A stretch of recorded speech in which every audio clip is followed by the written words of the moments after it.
我们在坟场发现了他的身影。哦，那家伙终于敢现身了。哼，不怕死吗？库罗德，那就不惜一切代价将他抓过来。遵命。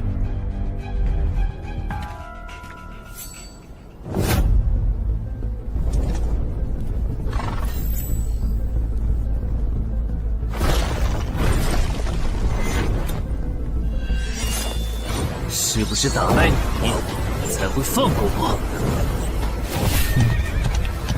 那看来是没谈拢啊！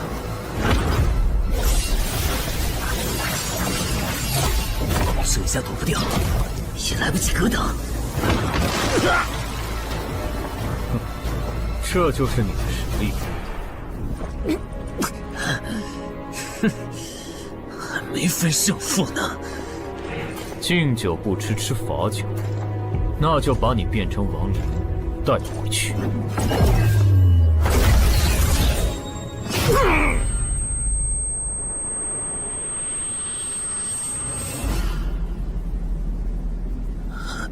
认输吧。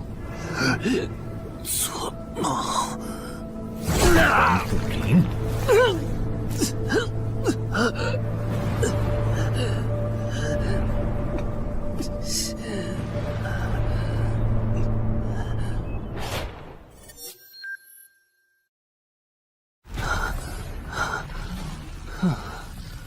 还好只是梦啊！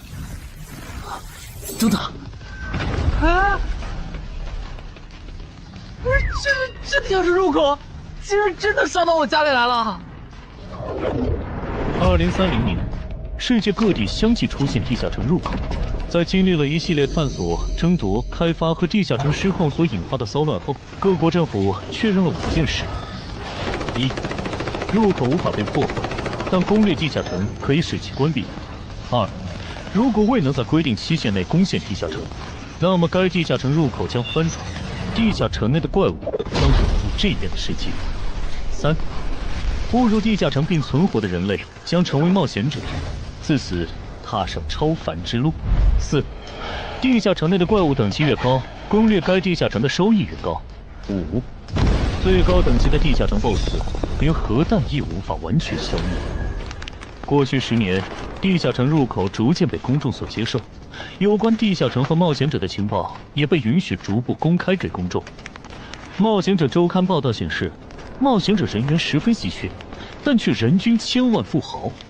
这一消息令冒险者这一职业变得非常受欢迎。对普通人来说，冒险者就是一步登天的门票。所以你过去3年的冒险家生涯，为你赚取了超5亿的财富。当然，对于刚刚成为传说级冒险家的我来说，这只是个开始。但少有人知道，每一位高等级冒险者的背后，都有许多普通冒险者和无辜平民的牺牲。而我们的主人公陈海，恰好是知晓这一秘辛的少数人。你还真是给我出了个大难题啊！能让人一夜暴富的地下城，可对我来说也没啥用啊。毕竟我又不缺钱，而且我记得地下城的死亡率好像很高，搞不好我会死。要不把它上交给官方冒险者协会算了，说不定可以换点特别的好处。嘿嘿嘿嘿。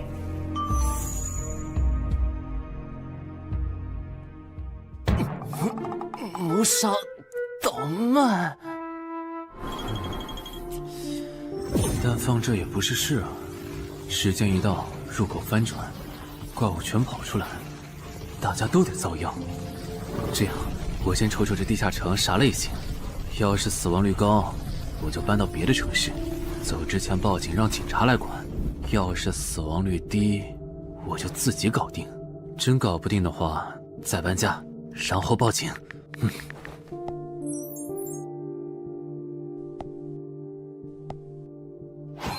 运气不错，是 Level 2的狩猎型入口。地下城入口的等级可以靠入口的规模判断，陈海家的入口太小，只能是入门级。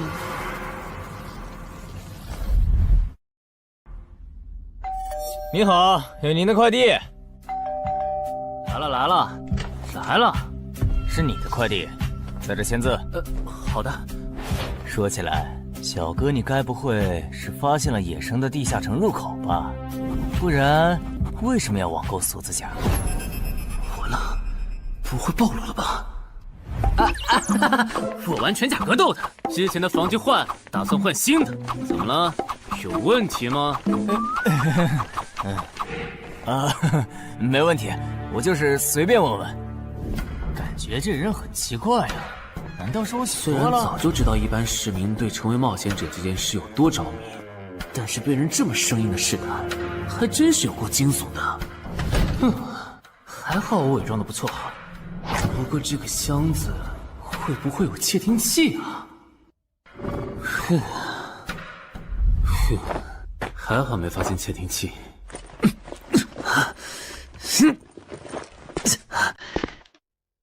稳住，还有胸口也有一点点闷。怕眼镜在战斗中不方便，从而携带了隐形眼镜。没有防身武器，就在附近消防器材店随便买了把消防斧。啊，锁起来倒是不影响，还行。那么，出发吧。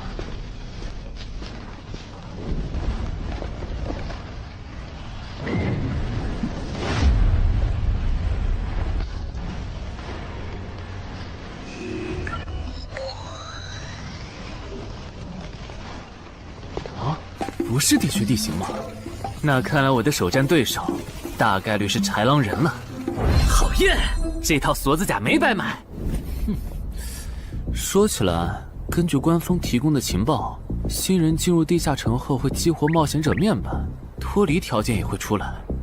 我的呢？来了。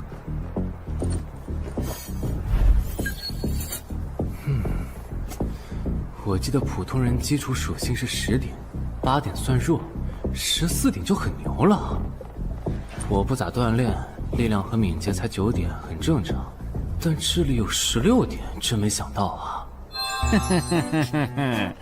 虽然智力和魅力是前期最没用的属性，但16点的智力，就算是协会或者财团内部也不多见吧？膨胀了，冷静，看一下地下城的脱离条件吧。脱离条件：杀死任意一只潮汐鱼人。通关条件是全灭一个潮汐鱼人小队。等一下，为什么是鱼人啊？我血产过敏啊！就不能给我安排点正常的对手吗？啊！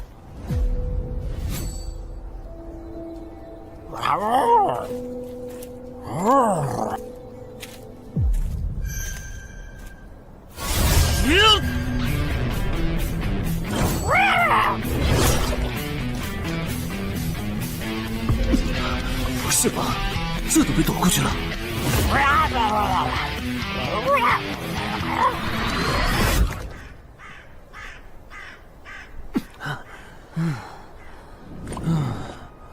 不是，这个地下城的难度标注是不是搞错了？一个落单鱼人就能把我打得差点翻车，如果遇到满编的鱼人小队，我岂不是要就地归西？啊，等级增加了。Level 2菜鸟，我的称号我与潮汐鱼人5-5开，这玩意儿侮辱人是不是？算了，今天就到这里。还是等我请个健身私教，把基础属性练上来了，再来挑战这个地下城吧。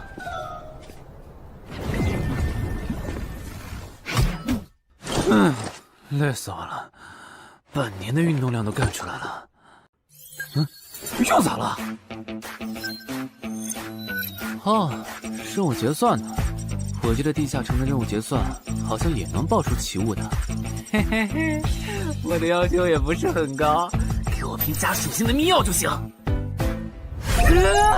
菜怎么了？谁还不是从菜鸟过来的？气死我了！罢了罢了，有总比没有好。让我看看这个保温杯有啥功能。该物品每天可以凝聚500毫升纯净水，可升级。这垃圾东西谁要啊？气死我了！你好，我预约了安教练。哈，您就是陈海先生吧？安教练已经在 VIP 室等您了，请跟我来。好的。没想到东山这样的小地方，竟然也有专门为新人冒险者和冒险者候补提供塑身服务的健身教练。冒险者的6大基础属性中，力量、敏捷和体力是可以通过锻炼得到显著增长的。这一年的健身费也太贵了，都和我一本新书的版税差不多了。不过只要能让我的身体素质在短时间内得到显著提升，陈海先生，这点钱就花得值。陈海先生，您之前有过健身经历吗？没有。那为什么要花这么多钱请安教练？新手打基础的话，请普通一点的教练就够用了。还是说，陈海先生，你已经成为了新人冒险者，比较赶时间？这旁敲侧击的，还真是够直接的。哼，有条件的话，那肯定要请最专业的，以冒险者为目标，普通教练不能算是好的选择。这样啊？我总不能和你说实话吧？那您应该能和安教练聊到一块儿去。登山市最好的健身教练会是啥样的？好紧张。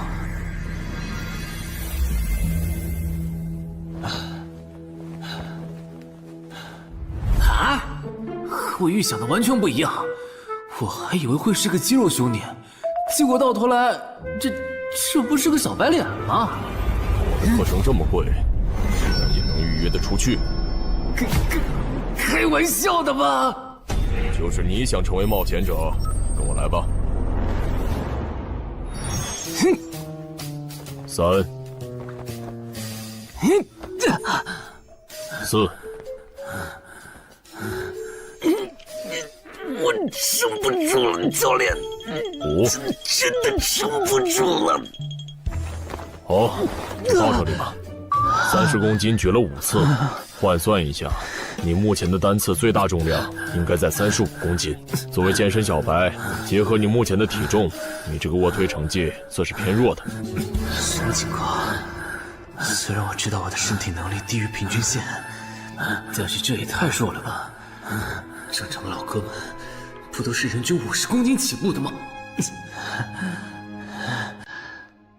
陈海先生的基础有点差呢，35公斤的极限数值换算到冒险者面板上的力量属性，应该只有9吧？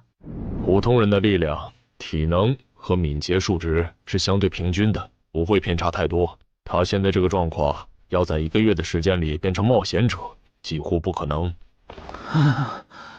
那一般要多久？这个看你，如果天天练的话，差不多1个季度就能达到3个11了。这个11是你成为冒险者后面板上给出的约束，换算下来的话，就是比普通人略强。明白了。所以办卡吗？那就先办一个季卡吧。我去哪儿交钱？让给我就可以了。好耶，以后撸铁不孤单了。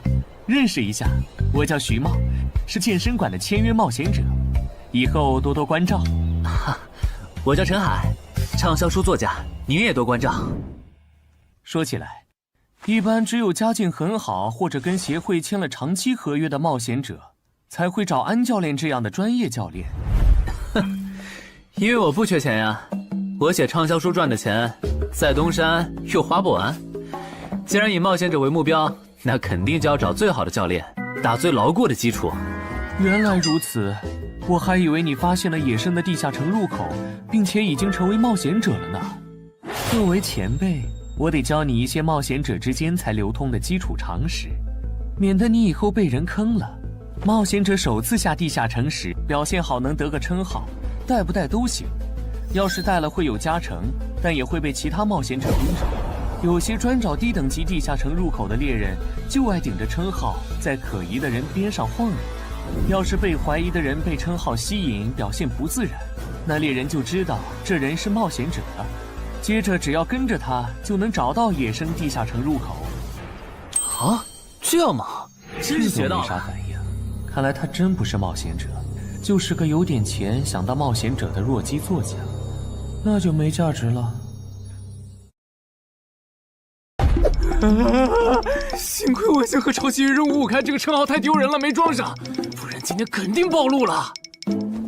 安哥那边应该已经快拟完你的健身合同了，咱们过去吧。好的。国内有名的畅销书作者，还是专门写冒险者题材的。怪不得他有财力和动机买我的课，是想把身体数据打磨上去以后进军冒险者行业吧。而且他对课程的学期也没有明确要求，不像是发现了野生的地下城入口需要快速通关的样子。确实，程海是冒险者，或者他发现了野生的地下城入口的概率确实很低。这样，如果徐茂带着他回来的时候，他的注意力没有放在我的头顶，那就走正常流程吧。如果他有异常，那就别怪我了。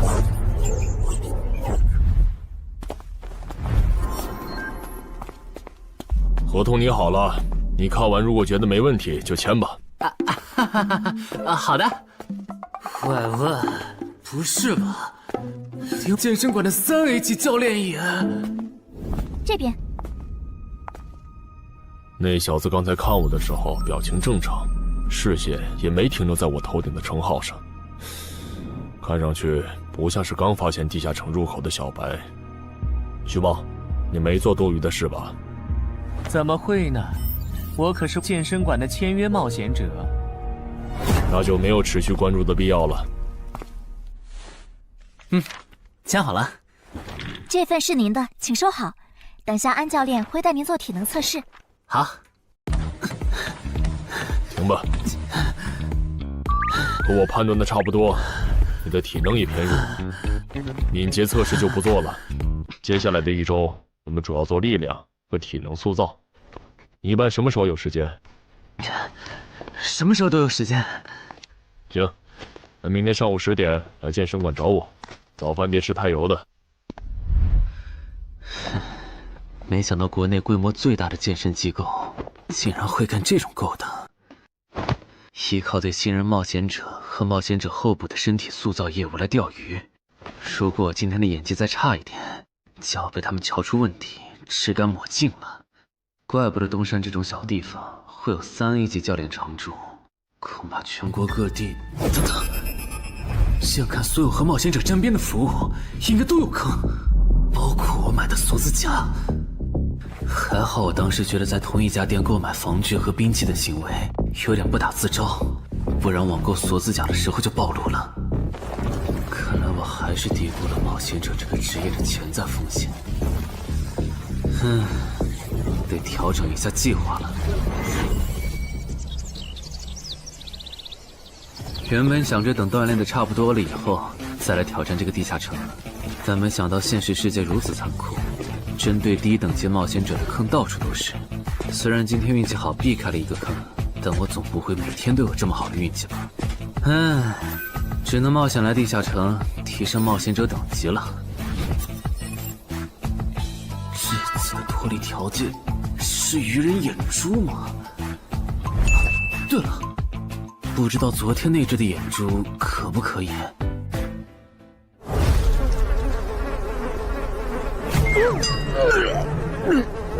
早都被啃光了呀！看来这附近有类似野狗的生物。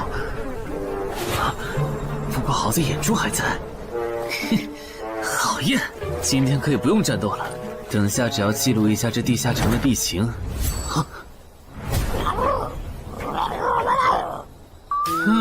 鱼人呢？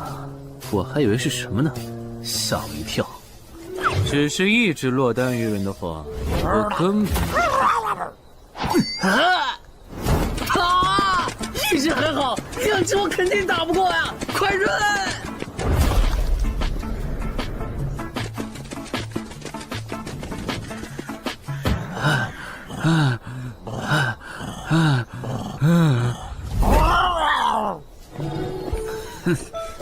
你都死到临头了，还这么嚣张，没发现吗？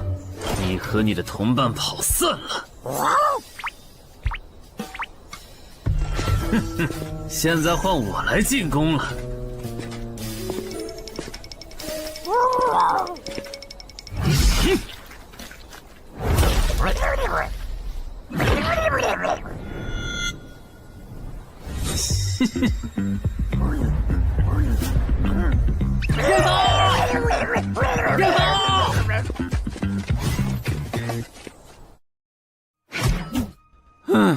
累死我了。不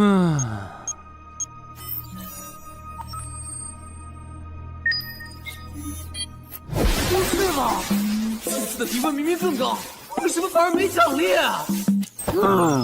入门级地下城的暴力原来这么低吗？不过如果其他冒险者也是这个情况，那么他们是怎么赚到钱的？还是说有什么常识是别人知道，但我不知道的？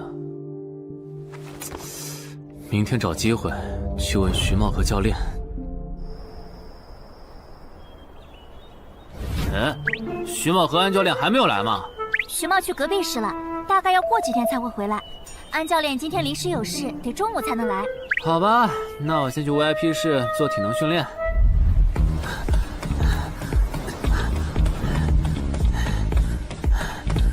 我外出的这几天，他都是这个训练强度。对，那可真够拼的。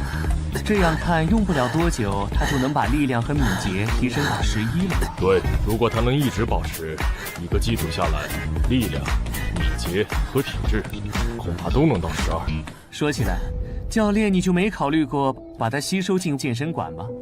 这种有钱又有行动力的好苗子，只要不出意外，以后绝对能成为中间冒险者。你回来之前我就问过了，但被他拒绝了。他想通过黑市的路子成为冒险者，然后当独狼。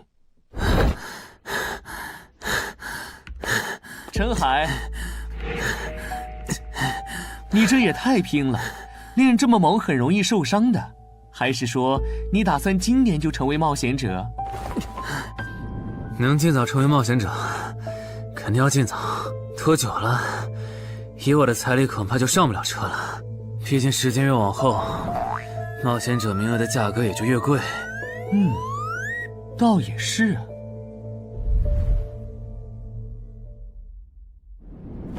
算上前天安教练的招揽，我大概可以肯定，徐茂和安教练已经排除了我拥有入门级地下城入口的可能了。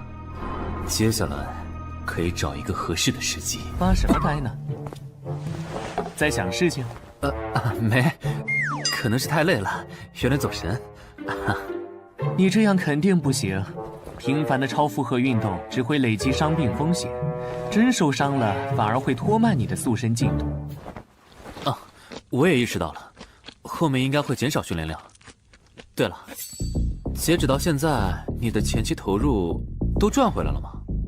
还早着呢，照现在这进度，起码得等我到11级才有可能回本。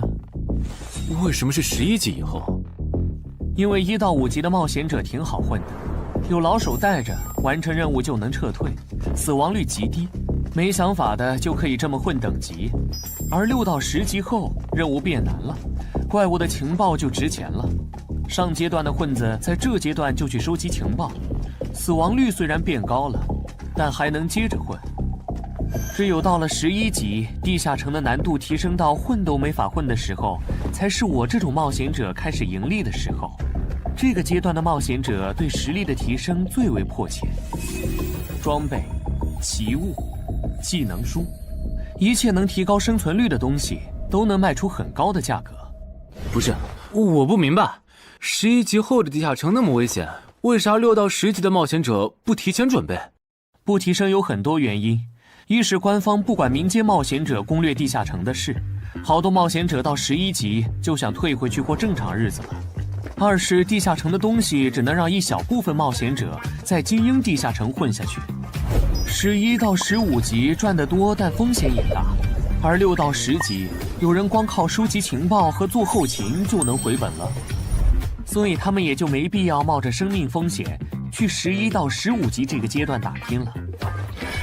原来如此，所以冒险者在6级不，在更早前就已经完成分流了。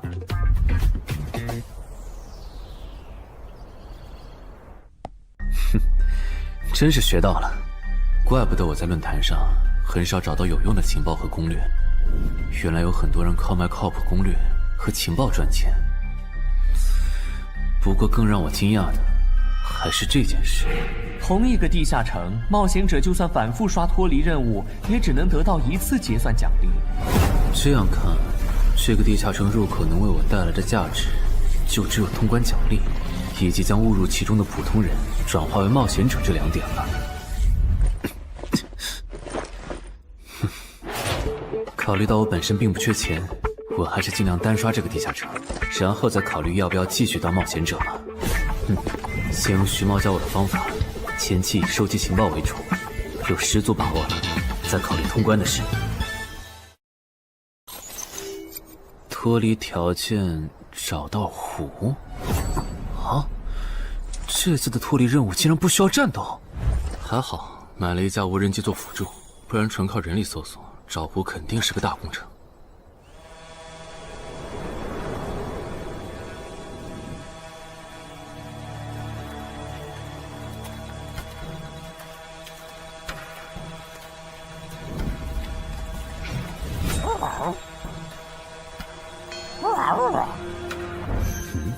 这是什么？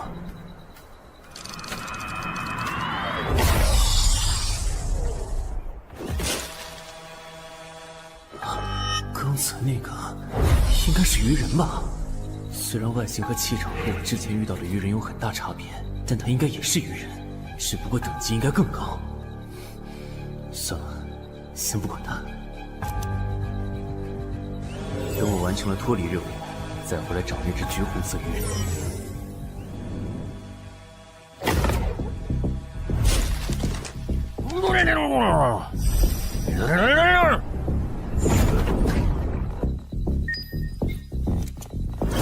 找到了！哼，怪不得森林地形的地下城会刷出鱼人这种怪物，原来森林深处藏着一个这么大的湖吗？这样的话，脱离任务就算完成了，不用和鱼人接触可真好啊！接下来，是那只橘红色的特殊鱼人。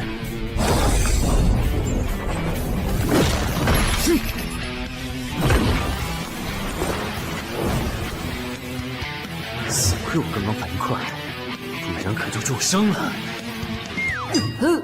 不过我新买的无人机的遥控器，我的心在滴血啊！不对，现在不是想这些的时候。这只鱼人的速度太快了，我必须慎重对待。啊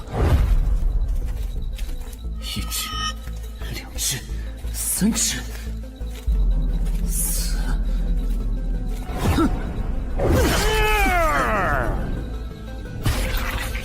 好险！这情况，这个人怎么还没死啊？如果不是穿了锁子甲，我这条胳膊估计就废了。这家伙真的是新手级冒险者会遇到的对手吗？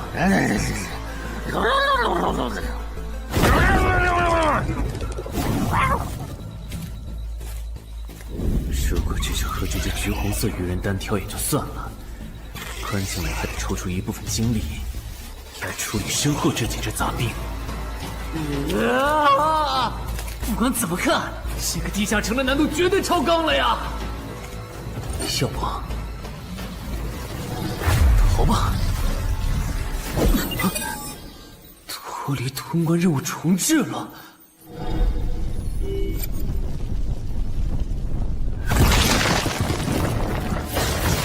我说雪穗，你这样很像是在虐尸出气，有吗？归根结底，还不是这只哥布林太弱了，扛不下我的拳头。能扛住才怪呢！明明只是 Level 5，却有着不下于 Level 9冒险者的综合实力。你这样的怪物，在入门级地下城里，怎么可能会遇到对手嘛？有的哦。如果我能遇到传说中的 bug， 那就能在低等级地下城里遇到下一阶段才能遇到的强力怪物。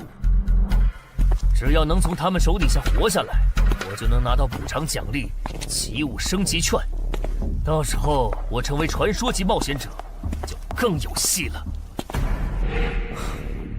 果然，我和你们这种明明还只是 level 5，但眼光却已经放在传说级冒险者上的怪物，是真的合不来。不过，奇物升级券和它的获取方式，无论怎么看，都只是博人眼球的谣言吧。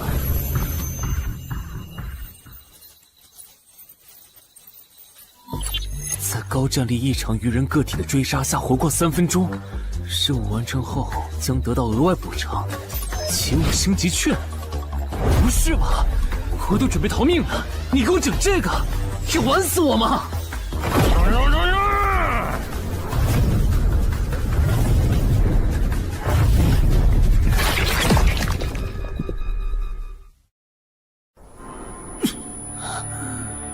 我这算是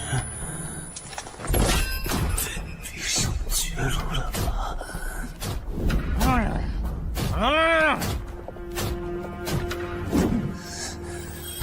早知道当初就不该成为冒险者，好好当个畅销书作家不好吗？虽然嘴上这么说，但我其实很清楚，这些年因为写冒险小说的缘故，我一直对地下城有向往，向往自己成为冒险者，体验那紧张而刺激的冒险者生涯。是的，虽然我怕死，人怂又不能打，但我的冒险人生绝不该止步于此。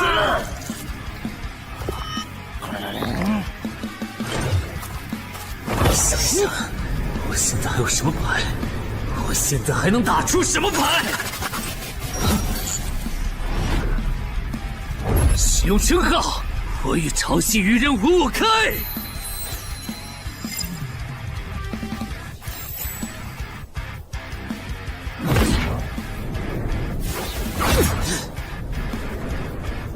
身体变轻盈，力量也变强了一点。不止如此，这些鱼人的动作也变得迟缓了许多。我的动态视力也加强了吗？能行，现在的我能行。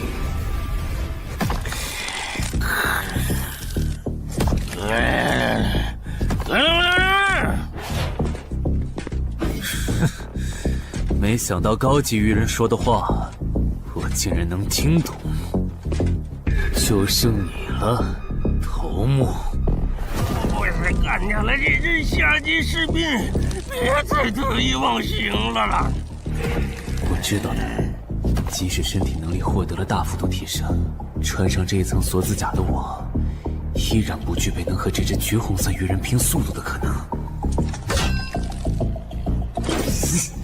机会只有一次，利用鱼人直线攻击和我头部暴露的弱点，对方的进攻方式、路线和目标都已确定。我要做的就是舍弃头部的防御，用它做诱饵，争取到一次以伤换伤、重创对方的机会。如果这一次机会我没有把握住，那么吃到教训的他，必然不会再给我翻盘的机会了。这种生死皆在一瞬间的体验，真让人血脉喷张，沉醉其中，无法自拔。就是现在！我这不是挺能干的吗？可能真的。开什么玩笑！我居然会被这种弱者可恶！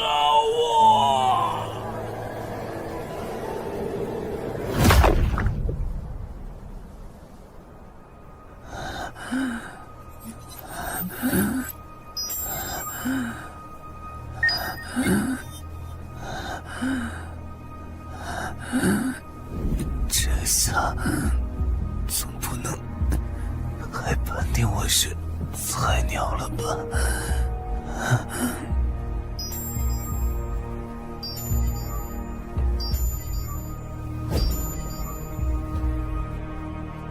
平平无奇的保温杯吗？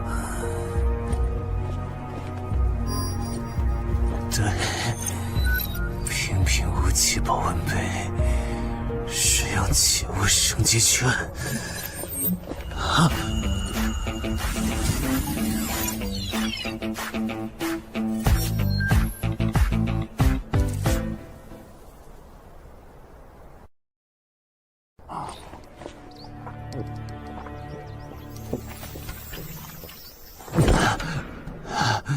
活过来了。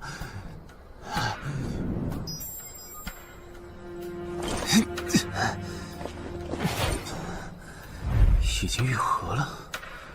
冒险者面板，冒险者等级竟然提升了，不过还是菜鸟。哦，感知也提升了一点，还获得了一个新称号——至死地而后生。哼，倒是个意外之喜。再看一下通关任务重置后变成什么了。挑战等级上升了，脱离任务刚刚也完成了。不过这通关任务捣毁潮汐鱼人的孵化池吗？算了，这个通关任务明显不是现在的我能处理的。溜了溜了。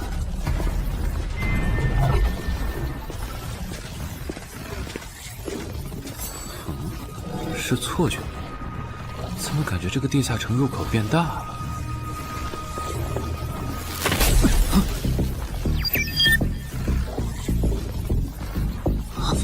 等级不足，这个地下城升级了。这么看来，我刚才完成的脱离任务，其实来自更高等级的地下城。怪不得任务难度提升了那么多，脱离任务掉落的奖励这么丰厚。隐藏之眼，我没记错的话，论坛上有个大佬，好像一直在强调这个东西的稀有性和重要性来着。哼，那必须要转职啊！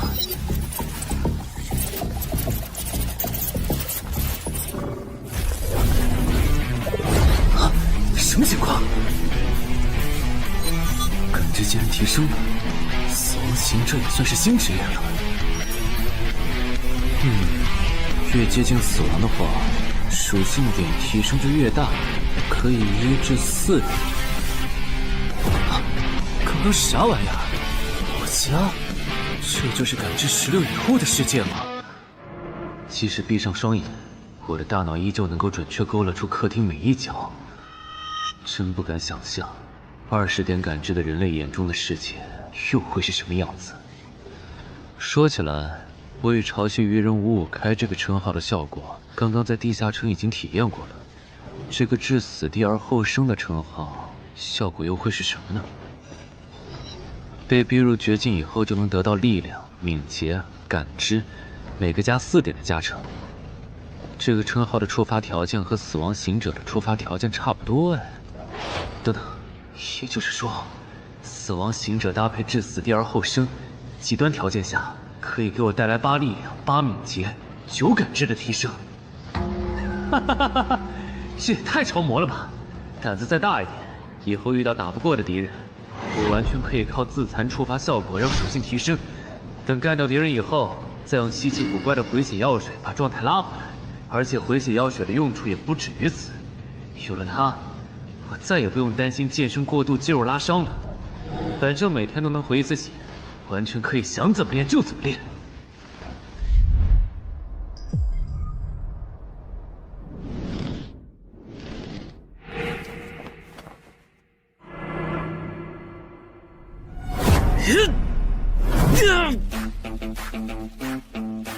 真惊人！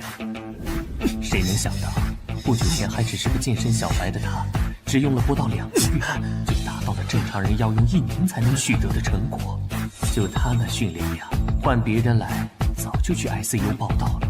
但他一通瞎练下来，还能活蹦乱跳，这说明他体质很牛啊，至少有16，甚至都有可能17或者18了。安教练，你这次是看走了眼呐。陈海还在练呢。啊，恭喜啊！你现在的力量、敏捷应该已经到达12点了。以你现在的身体素质，准备充分的话，是完全有能力完成新手级地下城的脱离任务的。真的不考虑加入健身馆，成为这边的签约冒险者吗？我可不想当一个会被合约束缚的冒险者。那真是太可惜了，我还以为能和你成为同事，以后一起攻略地下城呢。不是同事，也能一起攻略地下城。对了，我打算从散人手里购买冒险者名额，这方面你有什么忠告吗？忠告吗？不是同事，也能一起攻略地下城啊。对了，我打算从散人手里购买冒险者名额，这方面你有什么忠告吗？忠告嘛，那我推荐你去找散人联合。散人联合？我没记错的话，他们好像是国内最大的散人集团吧？对，如果你想走黑市的路子购买冒险者名额，那么我只推荐你选择由散人联合提供担保，或者他们自营的低等级地下城入口。为什么？我感觉找独狼冒险者明显更好啊，省钱又省力。因为涉及到冒险者名额买卖，无论买方还是卖方，其实都存在巨大的交易风险。卖家怕遇到伪装成萌新的入口猎人，买家怕交了钱对方不办事。但有散人联合的介入就不一样了，虽然他们的佣金很高，但是作为冒险者资格、地下城相关产出生意的龙头，他们为买卖双方提供的契约书还是很值得信赖的。原来如此。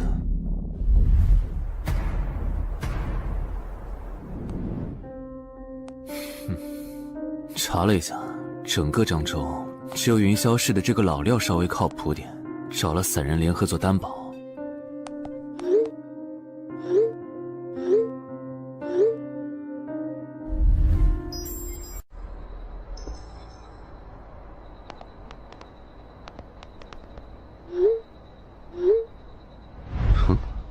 这边，云霄老司机，没错。你就是爱写作的东山市民吧？你好，就差你了，快跟我来。签完契约书以后，我好带你们去地下城。好了，契约的内容分3项：一，交易完成前尾款将由我方承担；二，双方都不能做出违反安全协议的行为；三，不能向任何人暴露此地下城入口的具体位置。诸位对契约内容有疑问吗？没有。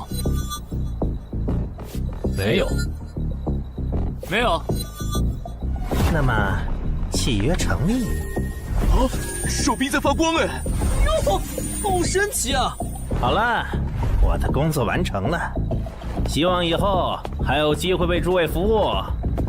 等下大家再跟我走一段路，我带你们去地下城入口。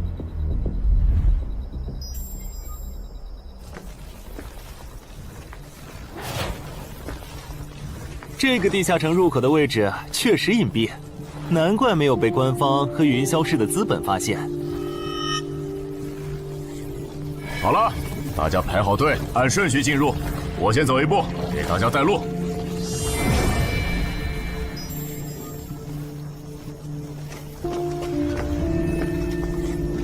这批新人怎么样？太酷了！我也是冒险者了，真好。还行，没有看起来像刺头的。那就好，等会儿记得我们之前说的。卖家原来有2位吗？好了，大伙儿看向我这里，学着我的样子对空气喊：“冒险者面板！”冒险者面板。大家可以在冒险者面板的个人信息栏查看到自己的基础属性，往下滑动，可以在任务栏查询任务。不是吧？我的基础属性原来这么低的吗？冒险者面板上的内容只有冒险者本人才能看到，所以不用担心个人信息暴露的问题哈。麻烦大家把你们的脱离任务报一下，我这边做一个整理。任务？妖，这个物种论坛的入门级地下城怪物图鉴里好像没有，这个地下城有问题。这个地下城该不会和我家里的那个一样，存在某种致命的设定吧？基于幸存者偏差，如果一个入门级地下城的怪物没有被收录进论坛的新手常见怪物图鉴，那只有2种可能：要么它确实很罕见，要么就是遇到它的冒险者基本都死在地下城里了。警告！警告！此人违反了安全条例，未说出正确的脱离任务。那个眼镜男说谎了？不是吧？这才哪儿到哪儿啊？就有人触发安全条例了？你听我解释，肯定是他出 bug 了。契约式的契约当然不是绝对的，但对你这样的菜鸟来说，它是不会出问题的。你的脱离任务绝对不是采集高价值草药，你骗了我们。他刚进冒险者圈子，不懂规矩，做错事也情有可原。您大人有大量，再给次机会嘛，是不是啊？对，再给我次机会吧。下不为例。大家再说一遍自己的脱离任务哈，这次别搞错了。我的任务是找到湖中女妖。我是聆听女妖之声。我的是凝视女妖10秒。我的也是找到女妖。接下来我会带大家去女妖出没的林中湖泊，大家跟紧一点，别掉队哈。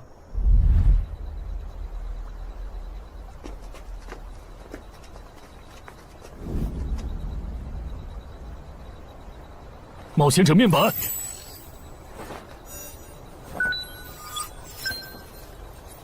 哎，他在干嘛？呼唤湖中女妖。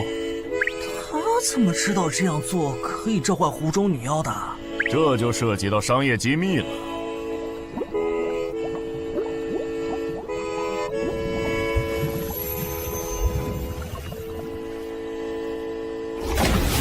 女妖出来了。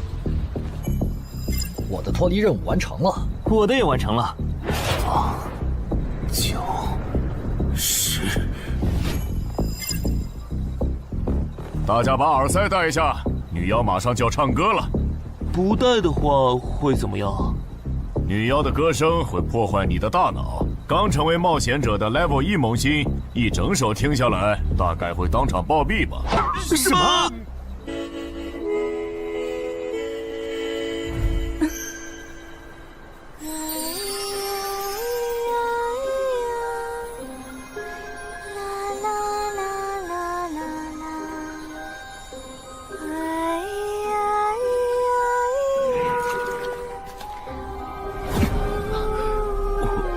刘云醒了，就听了这一小会儿吗？还好我戴了耳塞，歌声听得不真切，不然恐怕已经死掉了。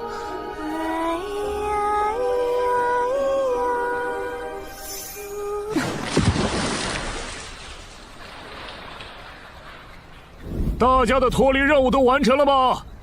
都做完了，那咱们就原路折返回去了哈。搞笑，让我们原路返回？来之前我已经查过了，地下城里的植物和矿产都是很值钱的。你这么急着赶我们走，不会是想要独吞这个地下城的产出吧？我们可是付了钱的，为什么不能在这个地下城采集高价值草药和矿产来回血？等一下，咱们的契约书里可没有这条。但也没有不准我们完成脱离任务后采集高价值草药和矿产的条例吧？原来冒险者还可以在地下城内采集草药和矿产的吗？你不知道吗？其实大部分冒险者并不具备通关能力的，他们主要的盈利方式就是搬运地下城内的物资和收集怪物情报。你是觉得脱离任务已经完成了，我们又碍于契约不能对你出手，所以可以发难了是吗？不然呢？真是笨蛋。但有一点你没考虑到，那就是我并没有和你们签订契约啊。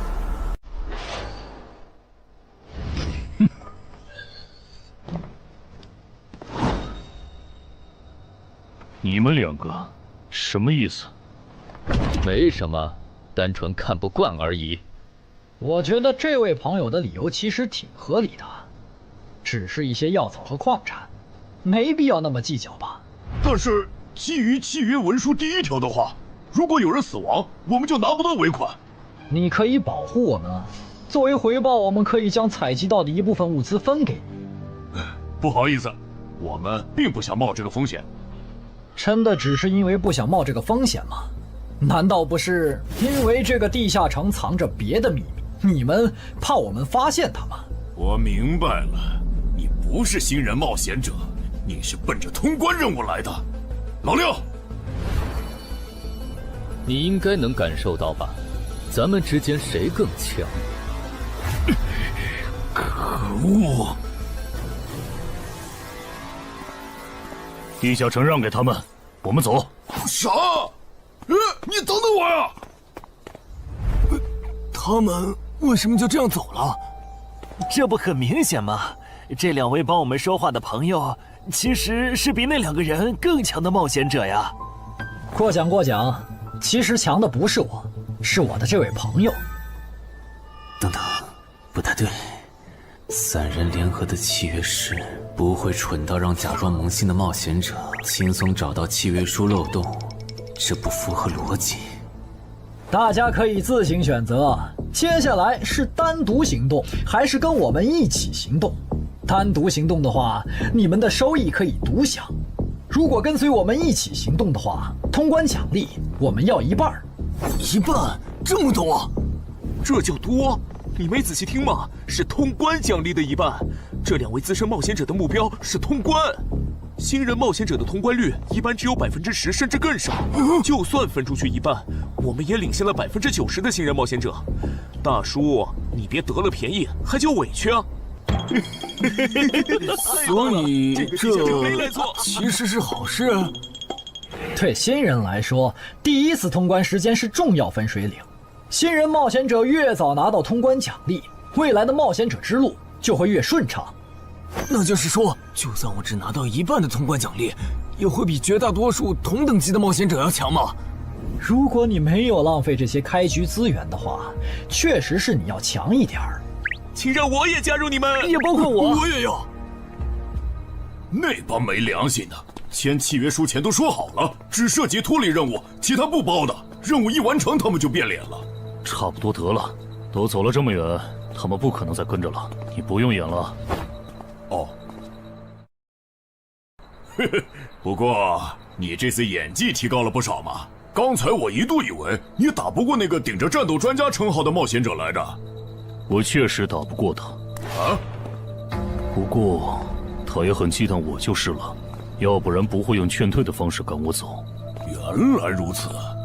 那你觉得他们能通关吗？可能性太低。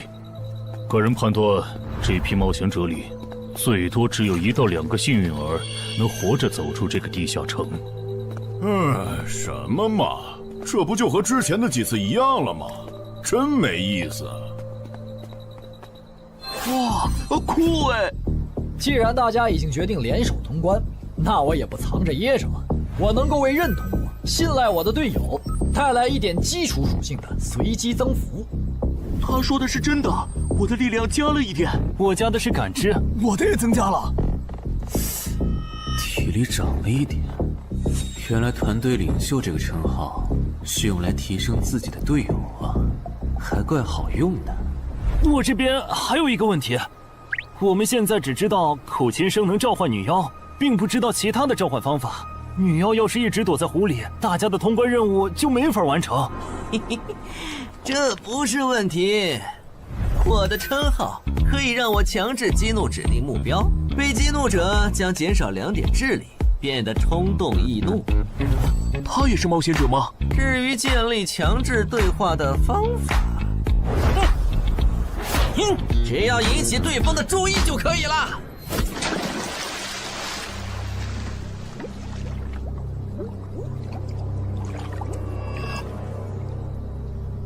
蠢货，你过来呀！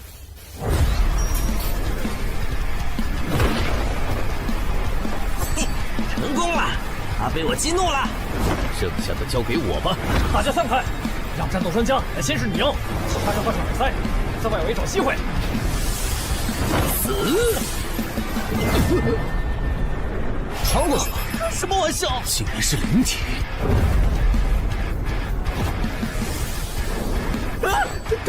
等一下！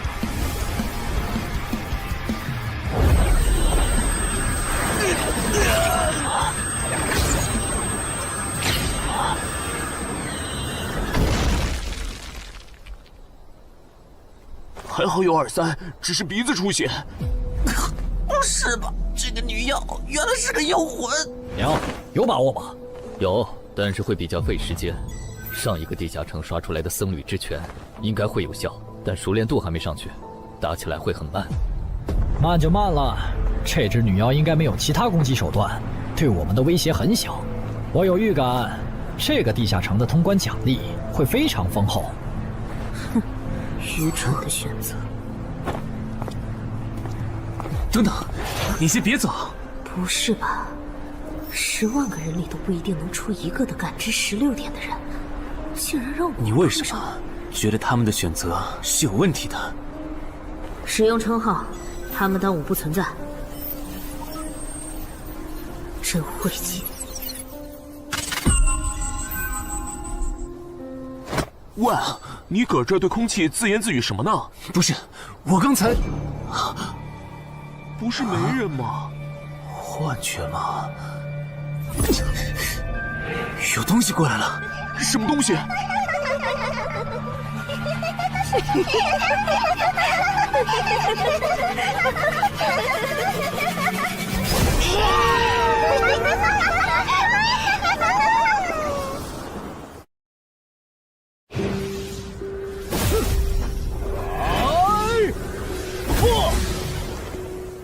有效果了！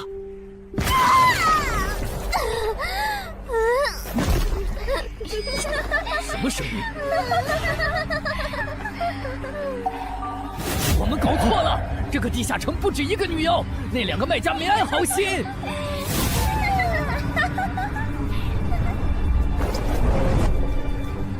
不是吧？这也太多了！不行，这个数量2-3已经没用了。还傻站着干什么？跑啊！为什么总是让我遇到这种事？天和子爷那时候是，现在还是。看在你老婆和女儿的份上，我觉得应该放过你。谁叫我最喜欢看别人抱憾终身，活在憎恨和痛苦中的样子呢？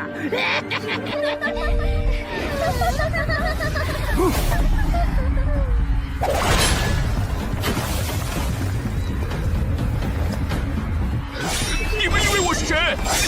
给我滚开！妈妈，我错了。来呀，也不怕你们，来呀！被摆了一道啊！怪不得那2个入口持有者的契约没限制3级以上冒险者进来，原来是想引4到5级的冒险者来通关。等我们团灭后，就进来捡我们的通关奖励，真是好算计。关于如何杀死这些女妖，你有建议吗？这声音，有建议就赶紧说。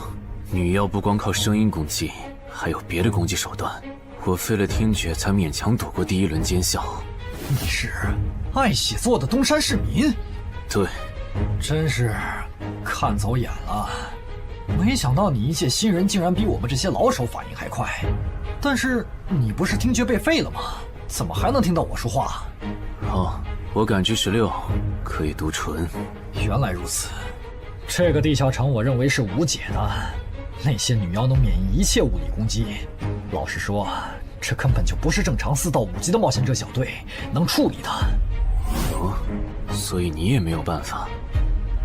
还有一个办法，除了僧侣之拳，阿良还有一瓶被僧侣祝福过的神油，涂抹长剑后，应该也能伤到那些女妖。不过，这也就给你能伤到他们的力量。我不信新手冒险者能从这么多幽灵的围攻里杀出去。但总不能坐以待毙吧？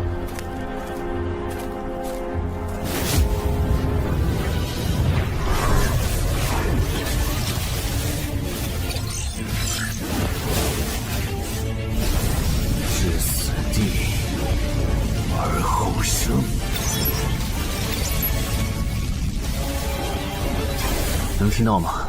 我问过你的同伴了，他跟我说，要通关必须从你那里拿到被僧侣祝福过的神油。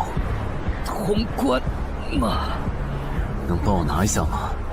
不好意思，我眼睛瞎了，恐怕没办法操纵冒险者面板取出你要的东西。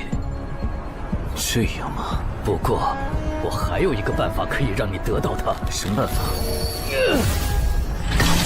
你干什么？就是以死后掉落的形式让你获取。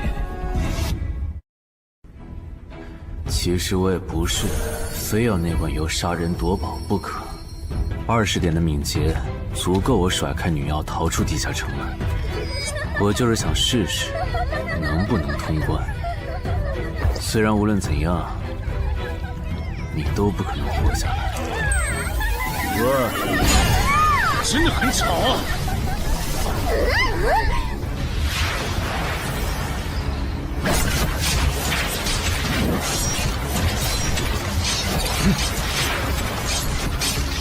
对邪恶生物伤害加2点，那么还是反击吧。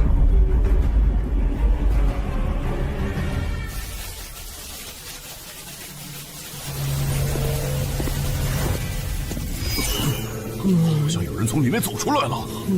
哪有人啊？你看错了吧？不是，我真感觉到了。果然，他们那不能攻略的地下城设陷阱，引同等级冒险者来做通关任务，把人坑死在里面，接着捡掉落的东西，或者等冒险者重伤出来就杀人夺宝。雇主的儿子应该就是这么被害死的。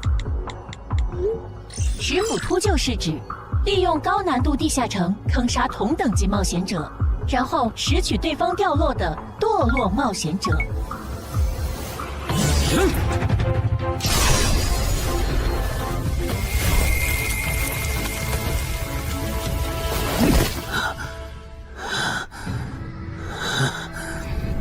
好险！如果再多几只女妖，我恐怕就要被逼出回血药水这个底牌了。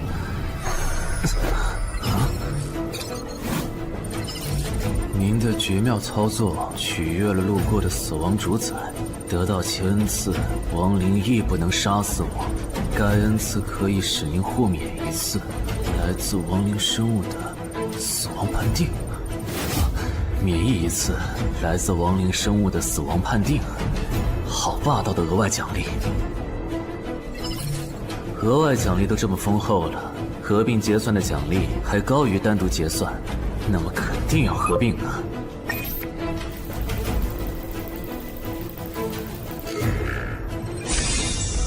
哼，果然，除了稀有级奇物和新称号以外，还给我报了2个专属技能。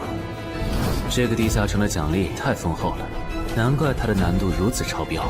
爱写作的东山市民，你还活着吗？怎么没声音了？哼，差点把他给忘了。你现在感觉如何？能站起来吗？有点难，那只能扶着你了。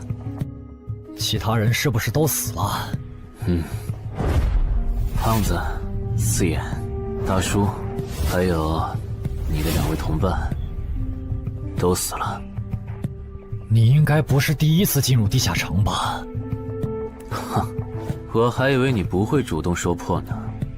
如果我说我能保守秘密，并将我得到的奖励作为酬劳全部送给你，你能不能不灭我的口？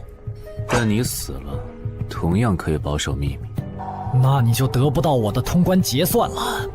而且，云霄老司机和他的同伴肯定在地下城入口附近蹲幸存者，我可以帮你吸引他们的注意力。相信我，让我活着走出地下城，对你来说是最有利的选择。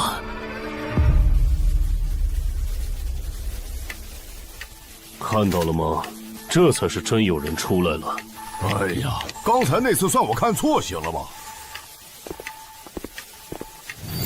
等等，地下城在坍缩，他们通关了。不对，小心右边的冒险者，他绝对不简单，肯定是狼。先干掉一个弱的，接下来到你了。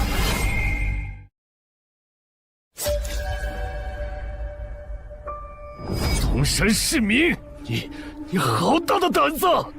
不是吧，不是吧？不会真有人觉得自己坑完人不会被报复吧？呵呵，这么霸道的吗？闭嘴！哎呀，我好怕怕呀！你这家伙，找死！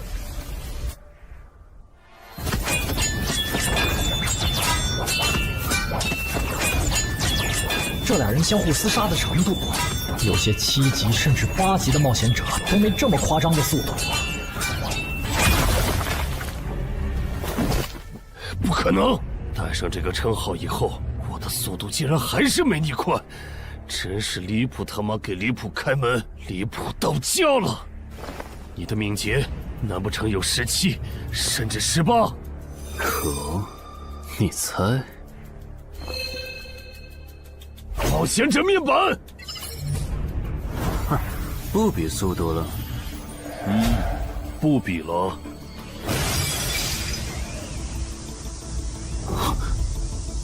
这本来是为那个战斗专家准备的，不过给你也没差了。来好好感受一下我从黑市高价购买的变种蜘蛛毒素吧。什么嘛！你这毒抗完全不行啊，比普通人还差。连反击的力气都没有了吗？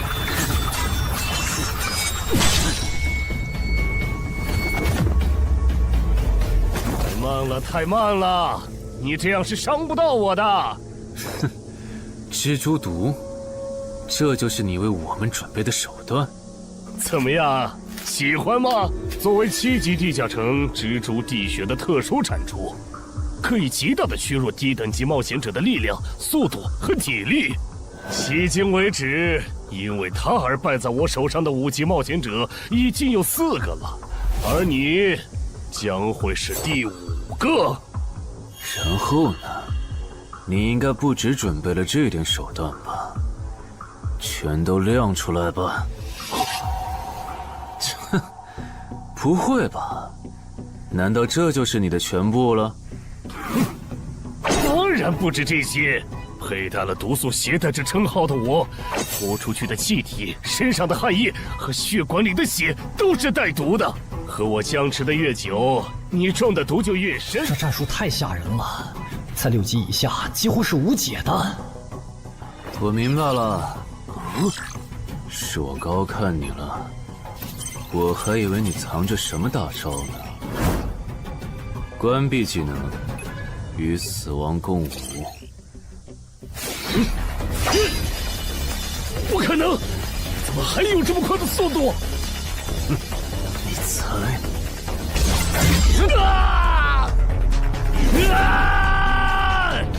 别太得意了！太慢了，太慢了！你这样可是伤不到我的。不可能，绝对不可能！你明明只是个独狼，怎么可能比杀了大量5级冒险者的我还强？没什么不可能的，在舒适区里泡着的你，永远也看不到与死亡同行之人所看到的风景。但是，溺死的往往都是会水的，散人只有劣势更弱小的散人，才能积攒出大量的财力和武力。我的路才是正确的。对普通人来说，或许你才是对的。不过，在我看来，与死亡同行之人，如果走到了极致的话，未必不能超越死亡。不是吧？那么强的人，竟然这么轻易的被……啊！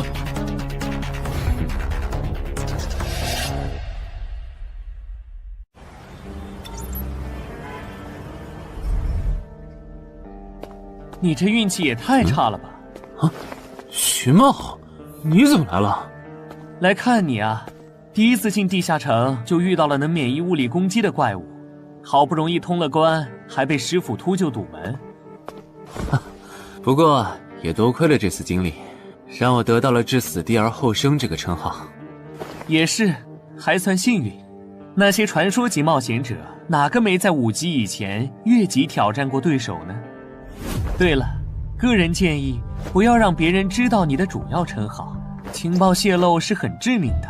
冒险者要防的不只是地下城的怪物。原来如此，学到了。虽然女妖之森的入口持有者，官方说是被另一个幸存者杀了，但我查过，那人主要称号侧重团体战斗，单人作战能力没强到能杀掉2个石斧秃鹫，所以，怎么了？我脸上有什么东西吗？没什么，我只是突然想起来，高教练月底就要回东山了。你这边养好伤以后，记得回健身馆报道。关于你的塑身计划，要进入第2阶段了。好的。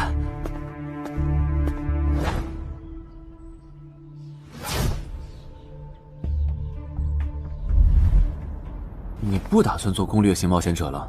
没错，这次地下城经历让我明白，我没当传说级冒险者的本事。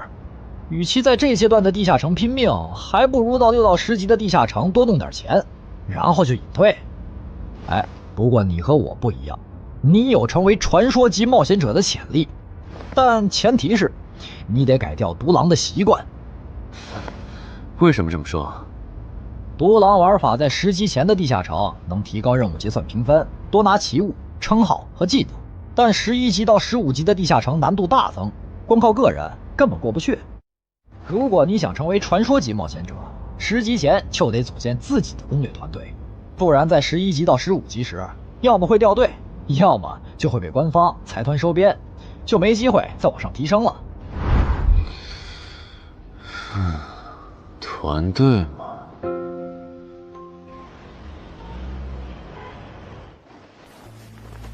害死我儿子的秃鹫们已经死了，杀死他们的人就在这2名幸存者之间。你认为谁才是帮我儿子报仇的恩人？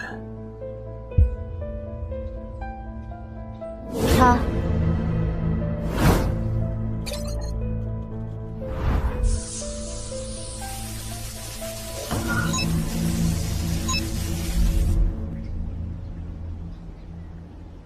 陈海，你就是女妖之森的通关者陈海吧？我们对你在女妖之森得到的通关掉落很感兴趣，你开个价吧。不卖。他说不卖，他不会真的以为我们是在跟他商量吧？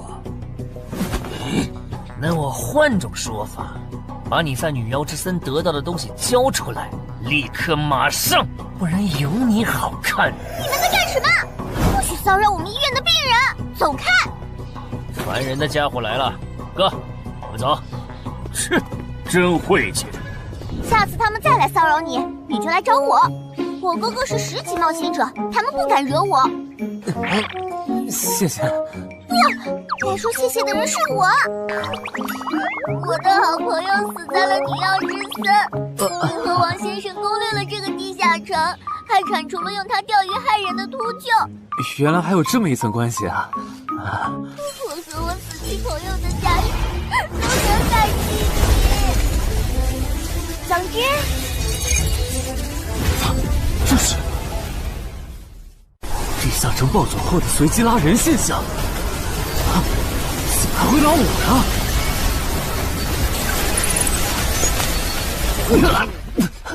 突！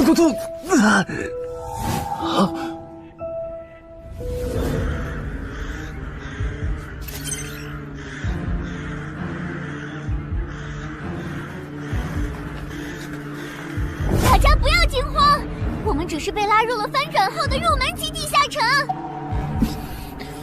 不是吧？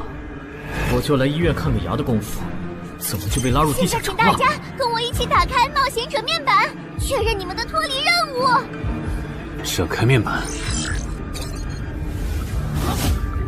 5级的生存类地下城，哇，这次可能要死很多人。啊！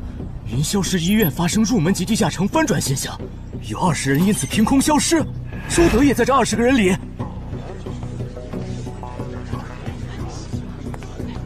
情况如何？失踪人员名单已经整理出来了。被卷入地下城的一般民众有17人，冒险者3人。我们还找到了失控的地下城入口。不过什么？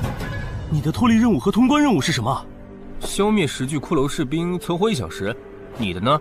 我的也是。那看来大家都一样。老弟，咱们的脱离任务难度和他们的不一样啊。还有那个叫陈海的小子也被拉进了这个地下城。正常，生存类地下城的脱离任务是根据挑战者实力的强弱划分的。至于那个叫陈海的，等咱们做完了脱离任务再去找他。那个，大家听我说，这个地下城非常危险，请大家捡起地上的兵器，3到5个人为一组，凑齐脱离条件以后，尽快离开吧。完成脱离任务以后赶紧离开？你算老几啊？在这指挥本大爷？说不定是人家想把咱们忽悠走了以后，独吞地下城的宝藏呢。不是，这个地下城真的很危险。是他蠢货脑子有坑吧？对地下城的危险没有认知也就算了，还在这带节奏。这位先生是非常强大的冒险者，他前几天刚通关了一个难度非常高的地下城，还和同伴联手除掉了10府秃鹫。真的假的？就是锦城家园那栋烂尾楼，听说害死了好几10人。哦，想起来，请大家相信他的判断。这个护士干嘛一直夸我呀？好烦呐！不过好在效果还行，能引起这些新手的重视就好。等一下，如果这个地下城真的那么危险，那你觉得就凭我们这些普通人，真的有能力完成脱离任务吗？先不说消灭骷髅士兵有多难，就按你说的，3到5人一组去猎杀骷髅士兵，最后肯定是青壮年组队，老弱被抛下。请问，你考虑过被剩下的人的死活吗？有道理。分开行动的话，骷髅士兵听起来就很难对付。就是，那就死掉了。很多人就是因为单走，才被地下城里的怪物杀死了。姐夫说的没错，被拉入地下城后，一定要拉拢人心，来拿到话语权，再利用话语权来强迫冒险者当我的保姆。能通关高难度的入门级地下城又如何？当你开始在意这些渔民死活的时候，你就注定得当我的保姆了。你们能信任我吗？那跟我走吧，我带你们去完成脱离任务。好的。谁允许你们走的？作为在场唯一一个有地下城攻略经验的冒险者，你难道不应该留下来保护我们吗？对呀，能力越大，责任越大。我看他就应该帮我们把脱离任务给做了。对，送佛送到西嘛。第一，我不是官方冒险者，我没有义务来保护你们的安全。第二，不要对我道德绑架，不然我真的不介意走之前打断你的腿，把你留在这里自生自灭。这人怎么这样啊？保护老弱不是最基本的道德吗？活该他不是官方冒险者，看来道德品质不过关。你们干嘛去？我觉得那个人说的很对，既然通关任务是存活1小时，那肯定是越往后越危险。对普通人来说，早点完成脱离任务离开这儿才是最优解。不走留着被你们道德绑架，免费当保镖吗？我们又不是傻子。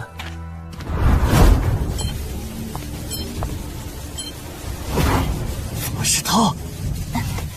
这个地下城有什么问题吗，尚科长？这个地下城最大的问题在于，接下来的1个小时，能有几个人活着走出来？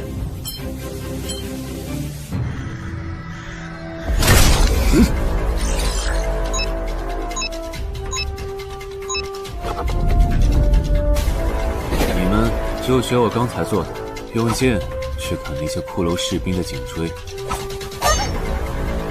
那你呢？又来了！我嘛，就用我的老火剑和他们练练。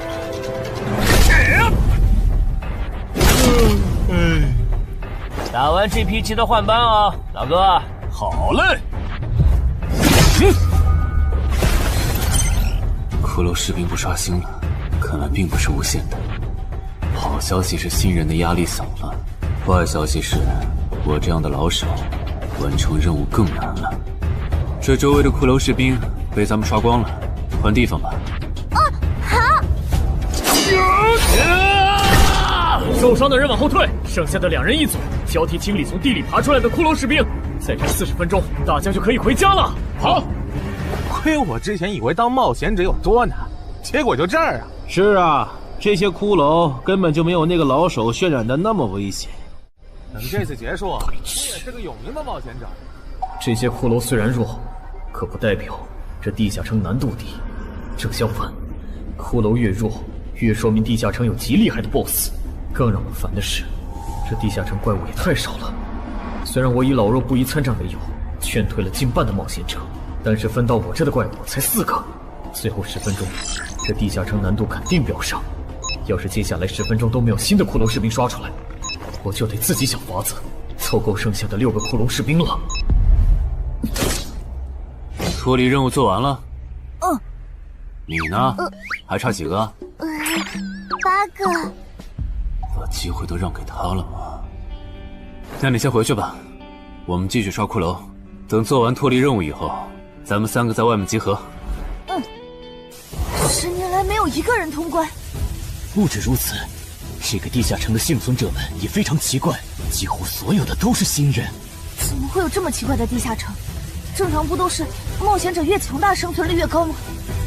因为这个地下城有一个被称为强者坟墓的机制。同样的脱离任务，新人的难度只有老手的1/10。当新人完成脱离任务离开的时候，实力远超冒险者的地下城 BOSS 会主动追杀冒险者。好多老手都栽在这机制上。周德，快点察觉到，这个地下城的本质是谁最先完成脱离任务，谁才能活下来的竞速比赛。好心的冒险者哥哥，护士姐姐，再见。拜拜。再见。等下遇到的骷髅士兵，我多分给你一点。你先完成脱离任务，和他在外面会合。好的。有人完成脱离任务出来了。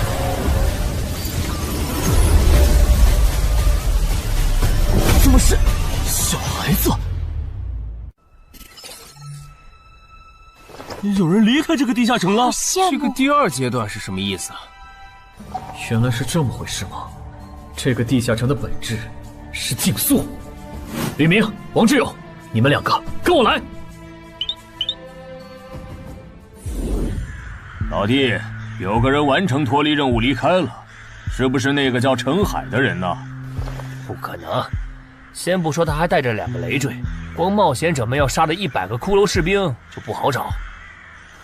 那会是谁呢？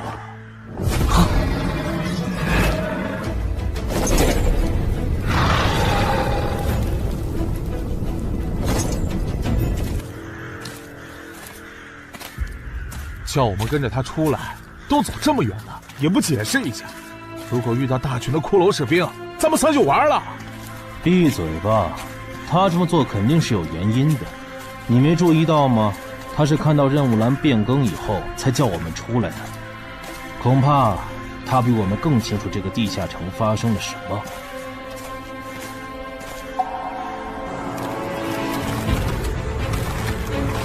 准备战斗！他们3怎么走得这么久才没回来？周德当初就不该气走那个冒险者。脱离了。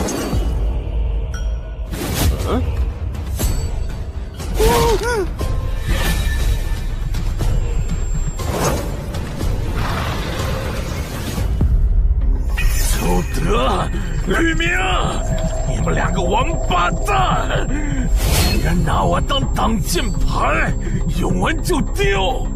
你们这2个小人！你还差几个？3个。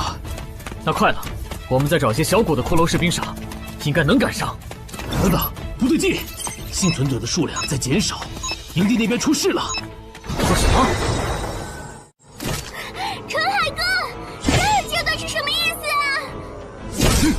可能是难度提升，接下来会出现更强的怪物的意思吧？这个你别管。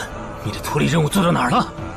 我看看啊，陈海哥出事了，其他人都死了，现在只剩4个幸存者了。什么？左2，右2，去左。都说了，是这个地下城的 BOSS 降临了，要想活命，必须就地折返。在 BOSS 找到我们之前，完成脱离任务。别开玩笑了，就咱们2个人，怎么可能在那么多骷髅士兵的围攻下完成脱离任务？王之勇在的时候都做不到。听不懂人话吗？我们已经没有时间去找骷髅士兵了。还差右2。剑锋，救我！你好了吗？马上！陈海哥，好了。长剑留下，你先走。可是，撤下！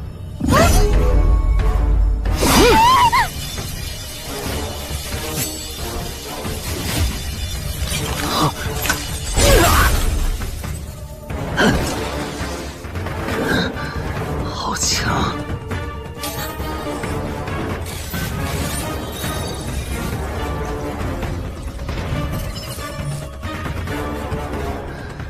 明白了吗？你留下来，只会碍事。我知道了，我去外面等你，你一定要活下来。好了，现在只剩下咱们2个了。我猜你是不会放我走的，对吧？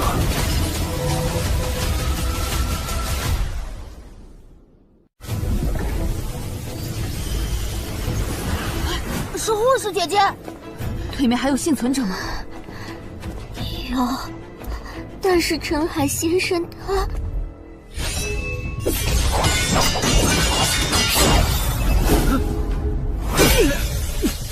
好强，这样下去不行，速度和力量我都不是他的对手。就算能大概猜出他下一步动作，可因为一直忙着抵挡，一次出错的话就得死。要走！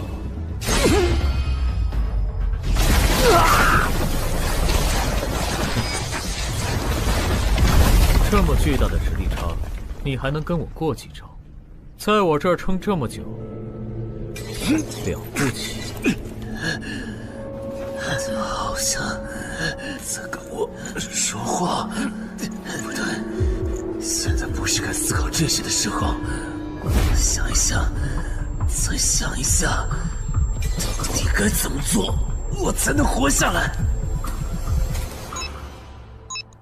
没戏了，把这边的情况汇总给漳州吧。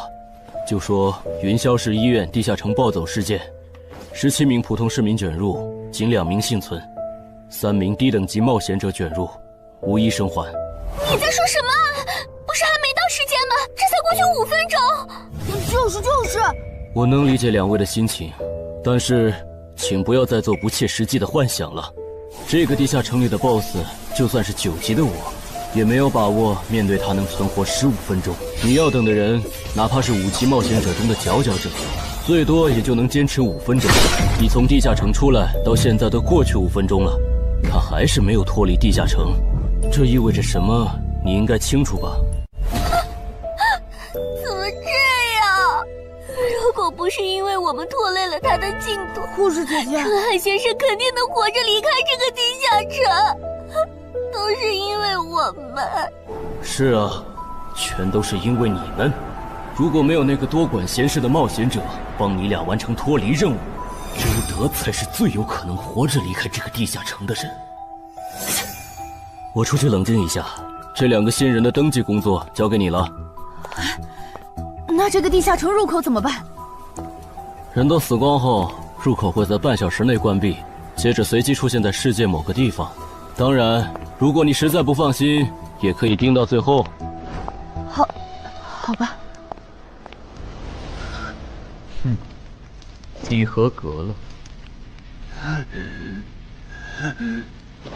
了。 . 。。。。。。。。。。。。。。。。。。。。。。。。。。。。。。。。。。。。。。。。。。。。。。。。。。。。。。。。。。。。。。。。。。。。。。。。。。。。。。。。。。。。。。。。。。。。。。。。。。。。。。。。。。。。。。。。。。。。。。。。。。。。。。。。。。。。。。。。。。。。。。。。。。。。。。。。。。。。。我很期待你成为亡灵后的表现。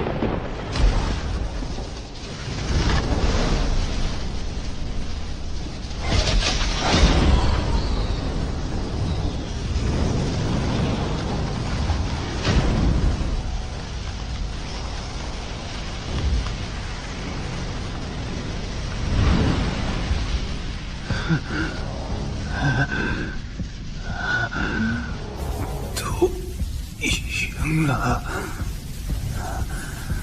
对这个 BOSS 来说，完整的我更有价值。在他回来之前，只有死亡主宰的恩赐。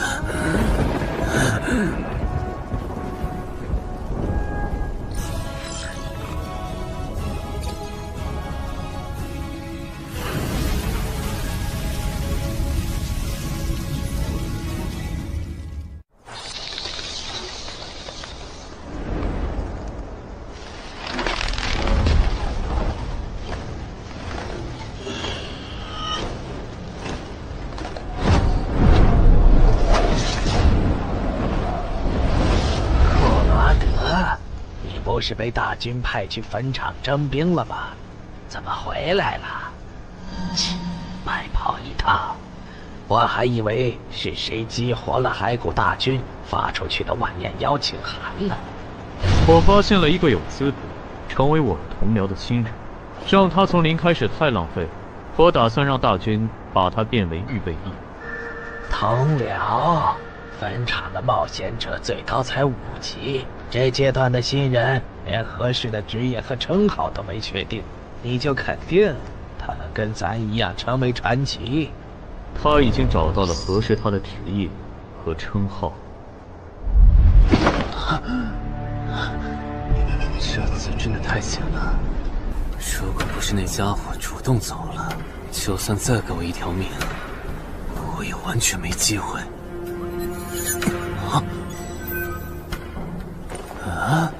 通关任务都显示完成了，为什么没有弹出来脱离选项？不会是必须完成脱离条件以后，我才能离开吧？在那个怪物意识到我没死之前，那得抓紧了。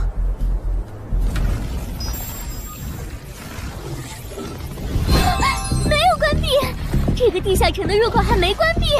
陈海先生还在战斗，他还活着。我去找尚科长。周德死在地下城里，他姐知道后一定会迁怒同期的幸存者。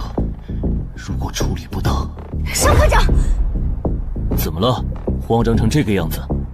那个地下城入口没有关闭，结束的时间明明已经到了，但是他还在。怎么可能？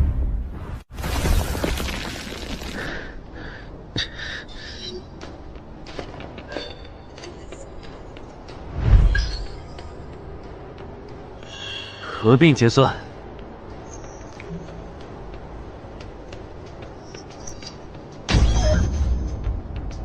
原来那个亡灵骑士叫库罗德呀。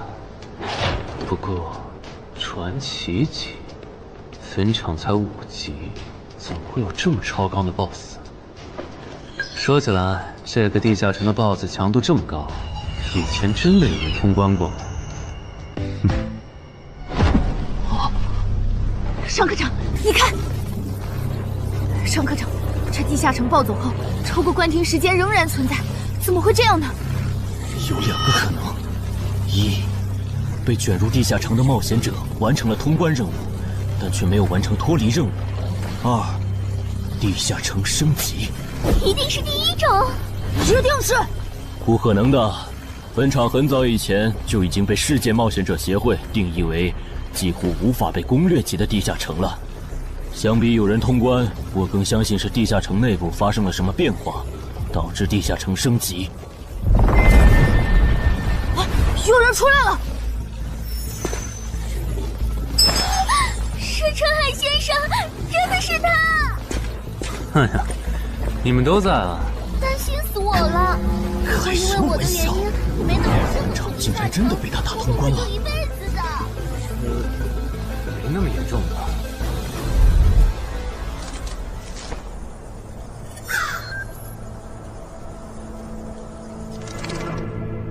吴王，这是你驻守坟场以来第一次主动觐见吧，库罗德？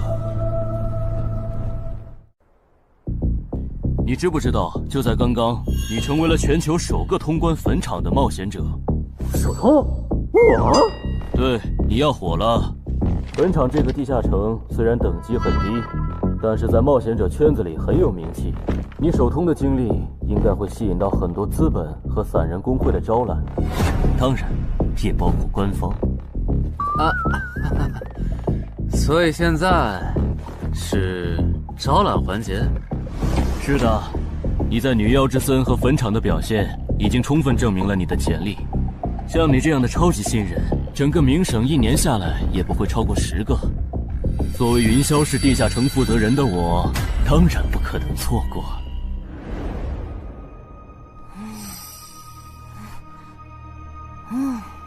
恩姐，你说那个叫商礼的，是不是想抢走陈海哥的通关奖励啊？要不然他为啥要拉着陈海哥单独谈话？应该不至于吧？我可不会那么没品。而且5级地下城的通关奖励，我根本看不上，好吗？哼，那可不好说。你不需要，不代表你家亲戚不想要。这死小鬼！啊，别乱说。我们在里面聊的久，是因为在谈加入冒险者协会以后的待遇问题。不是吧，陈海哥，你要当公务员？哈哈，感觉你好像对冒险者协会意见蛮大的。那倒没有，我就是觉得像陈海哥你这样强的人，完全可以像王自健那样自立门户，没必要受协会的规章制度束缚。王自健是谁？是不死冒险者里的男主。不会吧？你明明是个冒险者，竟然没看过这个吗？我是冒险者，和我看这书有什么必要联系吗？这个死小鬼！要不要告诉他们，这本书其实是我写的？你是陈汉？你真的是不死冒险者的作者陈汉？不会吧，不会吧，不会吧！如假包换，不信的话，我可以给你看我写到一半的《不死的冒险者2》的小说原稿。真的吗？啊，你怎么了？怎么感觉你受委屈了？陈海先生，你能不能不要加入冒险者协会？为什么？我以前听我哥和他朋友说过，那些加入官方的冒险者很多都后悔了。你哥有说是什么原因吗？没有，但我还记得他们谈话时的表情，非常的严肃，甚至还发生了激烈的争吵。这样吗？我会慎重考虑的，谢谢你为我考虑这么多。不，我才应该道谢。那个杀千刀的对我弟弟见死不救，你还把他放进来？少李，你是不是成了云霄市的负责人以后飘了，忘了自己是怎么上位的了？我没忘，我请他进协会不是为了护着他，他通关的地下城很特殊，过不了几天他就会被财团或大工会拉拢，好多事就不好办了。要是有潜力的成了官方冒险者，等他们跨过15级大关以后，到时候他们面临未知的危险，你是知道的。不行，那样太久了。他虽然有潜力，但不一定能突破15级变成传说。我要他下周就死。好吧，我知道了，那只能借刀杀人了。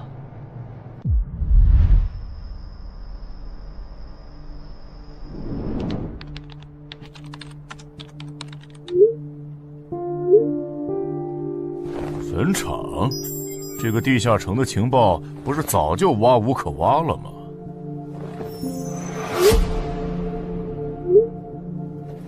这样就可以了。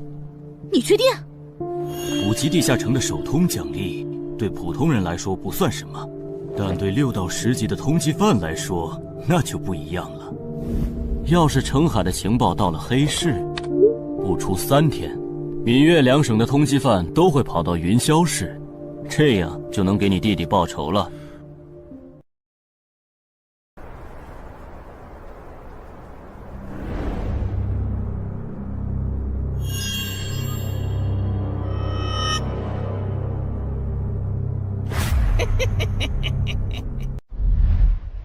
我的个人信息要3天后才能录入官方的冒险者系统吗？是的，我记得程先生你是东山人吧？要不我这边先给你安排一下暂住的酒店，这样你这几天就不用两边跑再折腾了。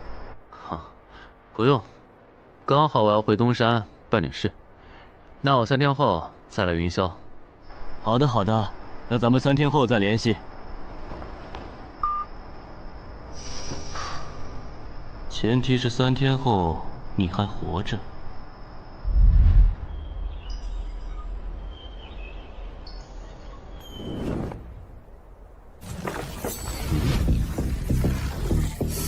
几天没见，怎么感觉这个地下城入口变得更大了？啊！准入等级6级，也就是说，这个地下城的等级现在介于6到10级之间了。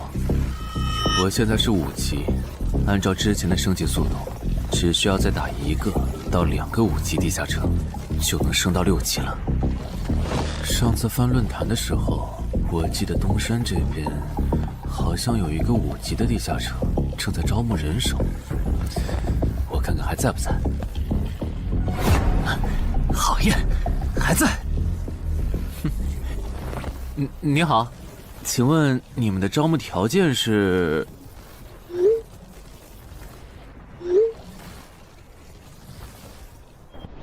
黑市金币？你问这个干嘛？我闲着没事翻论坛，发现论坛上的冒险者彼此之间做交易时，使用的货币不是现金。冒险者之间做交易，除了用地下城入口和掉落物，就是用黑市金币当货币。黑市金币有什么特殊之处吗？为什么不能用现金交易？黑市金币是挑战10级以上地下城的主要收获。我以前问过安教练，他说这东西10级后有大用处，可具体咋用没跟我细说。原来如此。对了，等级没到10级的冒险者，一般是从哪儿弄到黑市金币的？我也想搞一些。新手的话，你可以试试把不用的掉落物拿到鬼市去卖。你要卖吗？要的话，我晚上可以带你去东山的鬼市。要，谢谢徐哥。东山这边的鬼市只有每周一的凌晨2点到4点有。你别看这边人很多，实际上只有1/10是冒险者，甚至更少。这些摊贩也是卖的东西真真假假，很容易上当受骗。听起来有点像古玩市场。差不多吧。总而言之，东西先别急着卖，多转转，弄清楚物价后再卖东西。我这边还有点事，就不陪你继续逛了。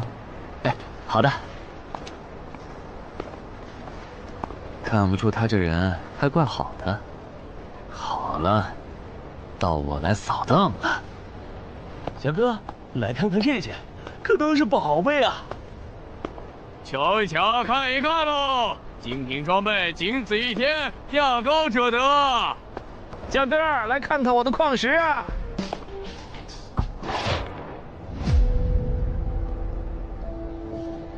看他求购的内容，这个人想要攻略的地下城，该不会是女妖之僧吧？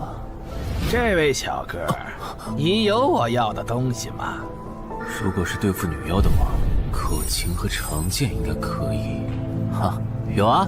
你打算以什么价格收？我得先看看货，货好，价格都好说。要看货，你得等我半个小时，我回家拿去。那你得快点，如果在这期间有别人卖我要的东西了，我可就不收了。哼，知道了。都在这里了。这个口琴确实可以吸引女妖，我可以给你6枚黑市金币。Nice。至于这把剑，这剑携带圣化属性，对邪恶生物伤害加2点，能够有效攻击女妖。哦，有点意思。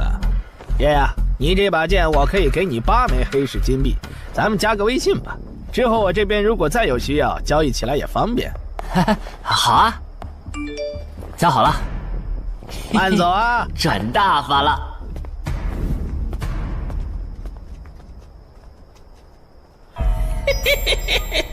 疏于防范了哟，坟场通关新人。唉，都过去1个多小时了，那个叫四海为家的怎么还没来？算了，不等了。各位新老朋友，大家好，我是5级哥布林地穴地下城的入口拥有者搬砖小 C。我左手边这位是协会冒险者林女士。哟，本次攻略已在官方备案，大家可以不用担心秃鹫的问题。这边的3位大叔和我组队过3次，是实力和人品都很过硬的老手。这小子怎么每次都这么磨叽？然后是本次行动的金主，目前还是普通人的王老板。大家好，鄙人姓王，是东山地产的经营者。最后是新朋友，爱写作的东山市民，和今天也很闲鱼呢。他们都是3级以上，可以胜任后援工作。大家好。怎么这些人都喜欢在公园集合呀？上次的师傅秃鹫事件后，我都快对公园有心理阴影。大家都互相认识了，接下来请随我前往哥布林地穴的入口所在地吧。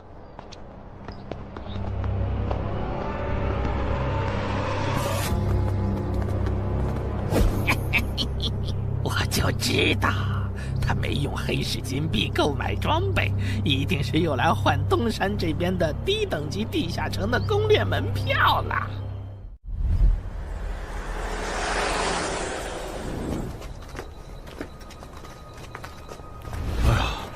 那个还要走多久啊？啊，快了，入口就在前面。小三，这入口你是怎么发现的？这也太偏了。不是我发现的，是本地的一位驴友发现，然后卖给我的。真的假的？这年头还有发现地下城入口以后自己不攻略，反而拿去换钱的傻子？因为哥布林地穴对新手来说太难了，当时发现这个入口的驴友不止1个，但最后完成脱离任务活下来的就只剩下1个人了。人家已经是冒险者了，这地下城在开放期又攻不下来，还不如卖了，换点能用的东西，剩下的钱分给死去同伴的家属。这选择挺合理的呀，不是吗？合理是合理，但我觉得事情应该没那么简单。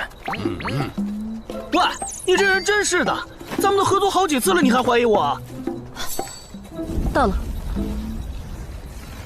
形状、颜色、大小完全一致。没错，这个就是5级的地下城，风险评估过了，可以进。讨厌，这一下你放心了吧？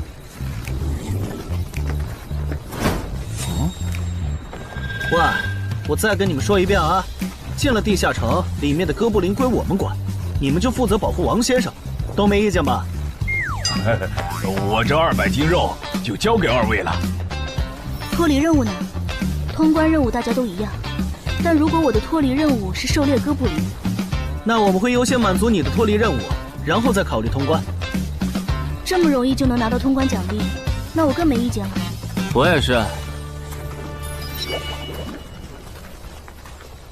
你们脱离任务是什么？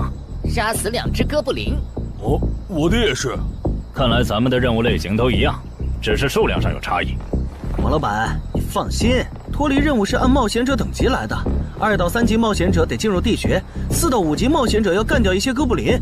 你是新手，只要找到哥布林地穴就行，很简单的。原来如此，怪不得我和他的任务不一样。哎，大家听我说，考虑到东山市民和咸鱼小姐的工作是保护王老板，所以等下遇到哥布林，优先让给他们完成脱离任务，没问题吧？没问题。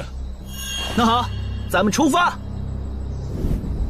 只用交手就行了，感觉也不难呐。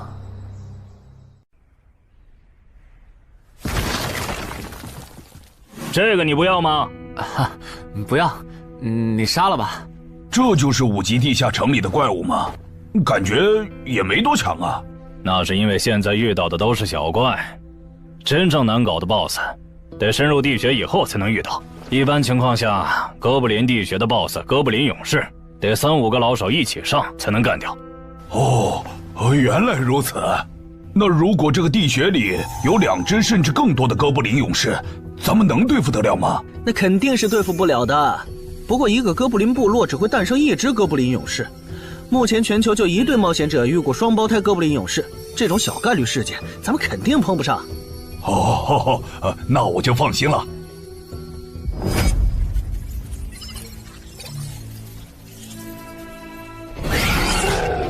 速战速决，别让他们逃回去报信。麻烦了。啊？你指哪方面？从我们踏入地穴到现在，已经遭遇了4波哥布林，很明显，这地下城的小怪数量多得不正常。我们可能中大奖了。搞不明白你们这些富人究竟在想什么。你都这么有钱了，为什么还要成为冒险者？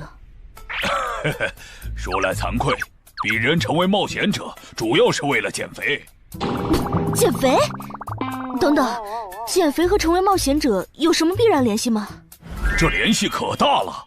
我特意托人问过，目前已知的职业里，有一种不需要锻炼，只要打坐消耗多余的体质，就可以不断变强的。你不觉得这种职业很适合我这种有钱，但是又下不了苦功去锻炼的人吗？花这么多钱竟然只是为了减肥，你们有钱人的世界真难懂。你们在聊什么？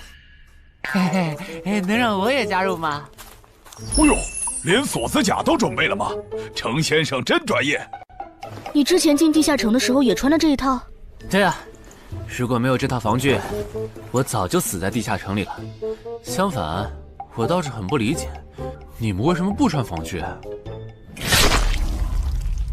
搞定。换班了，下一波哥布林你们手里。行，接下来我们负责打头阵。评分机制，你不知道吗？在地下城内借助的外力越小，完成任务后得到的结算评级就越高。原来还有这种设定吗？我说你的脱离任务咋比我简单？原来是靠全副武装过了地下城。我看你到现在也没有几个有用称号，说白了，你就基础属性等级高些，跟新人比也强不到哪儿去。其实难搞，虽然知道野队不靠谱，但是没想到会这么不靠谱。8人组里竟然有2个新手要保护。你们3个等会儿再聊。拦路的哥布林小队已经清理掉了，可以继续前进了。好的。怎么有3个岔路？正常的5级地穴不是最多只有2个吗？看来我之前的担忧没错，咱们遇到了 bug。这是还不能透露给大众的地下城情报。平均每50个低等级地下城就会有一次实际挑战难度比当前等级高，甚至高很多的特殊情况，也就是 bug。bug 主要分3种情况，第一种是小怪数量的提升，第2种是 BOSS 数量的提升，第3种是 BOSS 强度的提升。比如我们现在遇到的，按照他这个说法，就很接近第1种。我之前经历的地下城，好像多多少少都有点问题。请问，出现 bug 的地下城，结算奖励会比平时多吗？这个要看地下城的实际攻略难度提升了多少。听说运气好，能出14、15级冒险者都眼馋的宝贝。所以，我们如果继续深入，可能会遭遇更多的哥布林。是的。听起来有点危险呢。要不这次就算了，咱们回去吧。反正我也成为冒险者了。不能回。这个地穴的哥布林数量虽然变多了，但 BOSS 的强度没变化呀。我们只要把 BOSS 解决了不就行了？只要速战速决，在大多数哥布林发现我们之前，找到并杀死这个地下城的 BOSS， 其实和正常通关没多大区别。BOSS 的强度没变化，只是你的猜测。要是 BOSS 强度大幅提高，无法快速击杀，等他的援兵一来，咱恐怕就得被困死在这地下城了。所以就要放弃啊？这点风险都不肯担，那还不如尽早转职当后勤算了。这是一点风险，情报不足就去挑战等级比自己高的地下城，简直就是找死。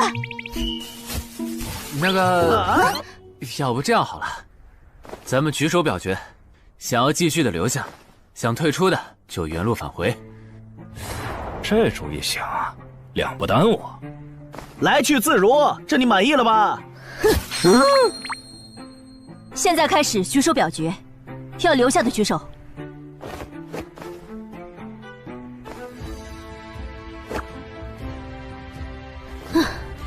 所以说野队就是野队，完全没有封控意识。不是，你有毛病吗？他们等级高，想拼一下我能理解，你实力还不如我呢，你凑什么热闹？但我还是想试试。既然大家已经做出选择了，那就在这里分道扬镳吧。王老板，你的通关费用我晚一点退给你啊。哎呀，不用，就当交个朋友了。走了。哎呀，你等等我！一定要走左边吗？我觉得右边更好啊。那就猜拳，谁赢了听谁的。要是平局怎么算？靠谱吗？这两人平局就走中间呗。我怎么感觉上贼船了？石头，剪刀，不！好耶，我赢了！哎呀，早知道出剪刀了呀！可恶！等下 BOSS 出来了，你不用上，你就负责清小怪，别让哥布林打扰我施法。没问题。那个，你为什么那么不看好他们呀？这个地下城真的有那么危险吗？你怎么知道我不看好他们的？啊，我毕竟是做生意的嘛，基本的察言观色还是会的，所以，我选择退出主要是因为这个称号，它的效果是为佩戴者指出前方的危险。之前的地穴，我就靠它发现地穴深处有俩能要我命的家伙。我听了官方冒险者给的消息，我认为这个入门级地下城是少见的双 BOSS 地下城。一般单 BOSS 地下城要3到5个同等级冒险者才能打通，那双 BOSS 的话，咱们这点人肯定不行。你信不信？我要是跟他们把话说开了，明天情报商人那儿就会有我和我这称号的情报。为啥要我牺牲自己的利益去拦着他们作死？大家又不熟。再说了，作为临时队友，我在保证自己安全的情况下，都尽力劝他们了，不听那是他们的事。那你为什么肯和我说这些？你不用担心，我不会害你。你又不在冒险者这行混，没必要为点情报费招惹我这种有潜力的人。说出来也没啥。哦，这样啊。怎么了？不能再继续前进了，外面有更致命的危险。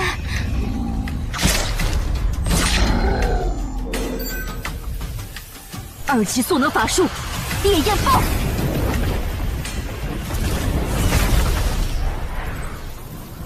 原来灵台战前套给我的元素护甲是干这个用的呀！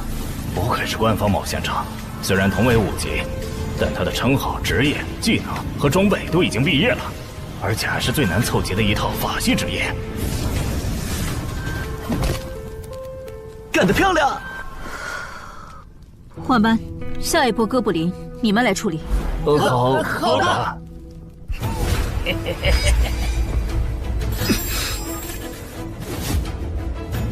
啊！你们看，那是不是 BOSS 啊？怎么感觉有点不太一样啊？应该不是吧？这么矮，和哥布林勇士完全不沾边啊！等等，这是……大家小心，这确实是 BOSS， 只不过不是哥布林勇士，是哥布林萨满。给我冲！大家速战速决，在哥布林勇士出现以前结束战斗，不然我们就危险了。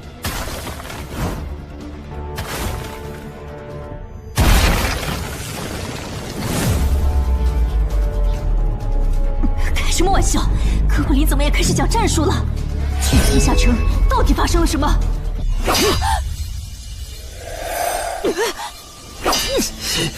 快走！我来会会这家伙。林那边好像遇到麻烦了，你们出个人去帮忙。你在开玩笑吗？这么多哥布林，我们哪抽得出人手？快去帮他们呀！这边我一个人能行。可是，走啊！待在这儿，影响我发挥。我会尽快解决掉哥布林萨满，然后来帮你。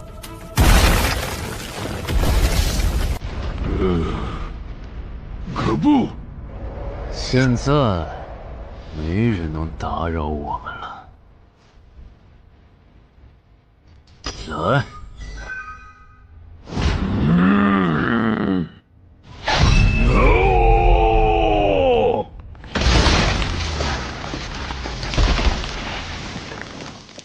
这个 BOSS 力量惊人，但太笨拙了。就算不用一步一杀，我应该也能躲过他的大部分攻击。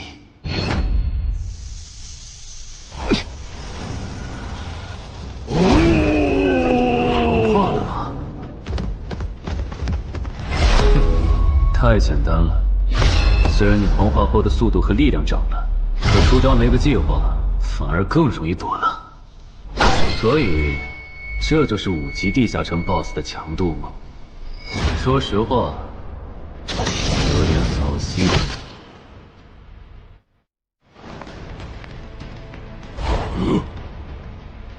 你这种程度，连当我的开胃前菜都不配。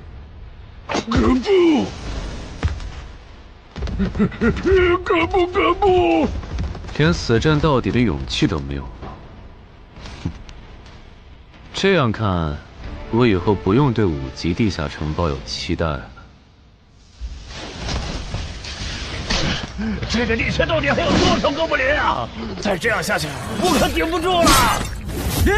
再用一次那个火焰魔法！你以为我不想吗？这个哥布林萨满一直在用低级法术看让我施法。等一下，通关任务怎么完成了？我的也是。石头山市民解决掉了哥布林勇士，大家再撑一下，他等下应该会来支援我们。我看不见得，他既然已经完成了通关任务，就没有理由再回来冒险。那咱们也撤吧，反正通关任务已经完成了。不行，如果我们不能一鼓作气杀死哥布林萨满，那撤退的路上我们会被他们耗到死的。您说的对，现在还不能撤，大家顶住！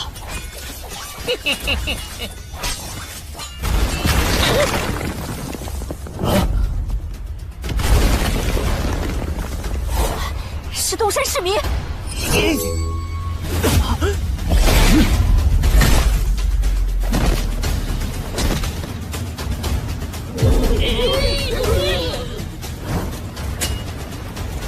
你从哪儿找来的大佬啊？双 BOSS 地下城就被他一个人打穿了？不是我找的。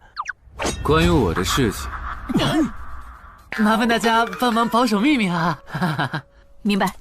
你这种有潜力的新人，容易被人盯上，等级没升上去前，确实不能太张扬。理解万岁。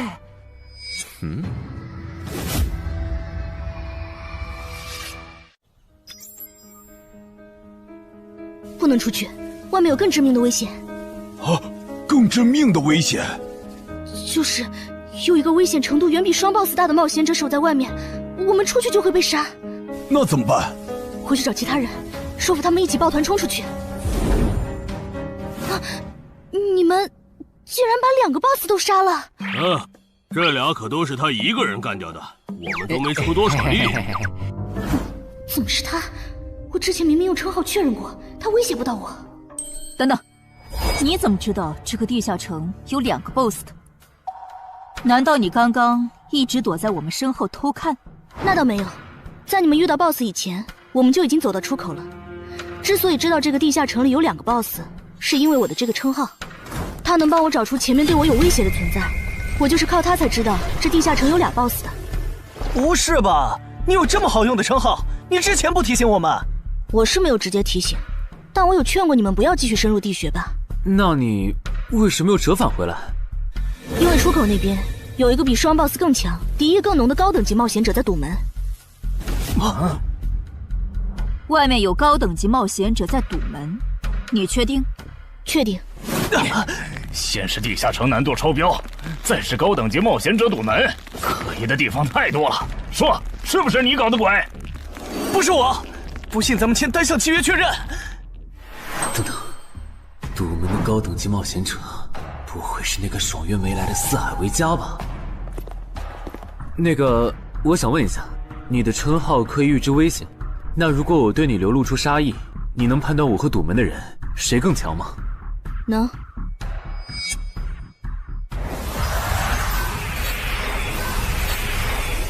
现在，我和外面的那个高等级冒险者，谁强？外面的要强一些。明白了。那摆在我们面前的，就只有一条路了。大家先去结算各自的脱离和通关任务，等提升完，咱们就去和出口的堵门者拼命。也只能这样了。早知道买这个地下城会出这么多事，我当时就不该手贱。事已至此，后悔也没用了。再说，咱们这么多人，未必打不过。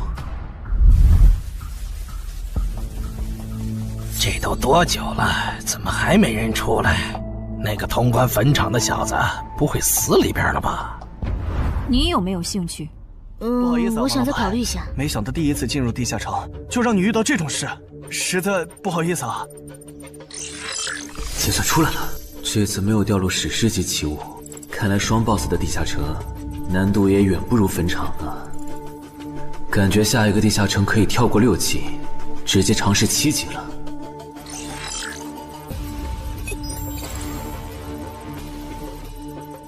不算置死地而后生的话，能在一会的战斗中派上用场的，应该就只有扮猪吃老虎、奇迹生还者与传奇过招、自适应、暗行艺术和守护者。与传奇过招这技能比置死地而后生差点，能让我状态拉满，但要扣4力量、4敏捷、2感知。至于暗行艺术，应该是和扮猪吃老虎搭配，靠扮猪吃老虎走到目标的视野盲区，然后换暗行艺术逐渐接近目标，最后再切到置死地而后生，从而打出完美的偷袭。至于守护者，最合理的应该是依靠与传奇过招的感知加2，提前确定目标的下一步动作。要是目标跑去攻击别人，就切换称号守护者去阻拦他。围绕这2个称号展开的战术，感觉都还可以，但如果硬要选一个，还真不太好选。先瞅瞅新得的职业技能和奇物有啥效果，再决定下一步。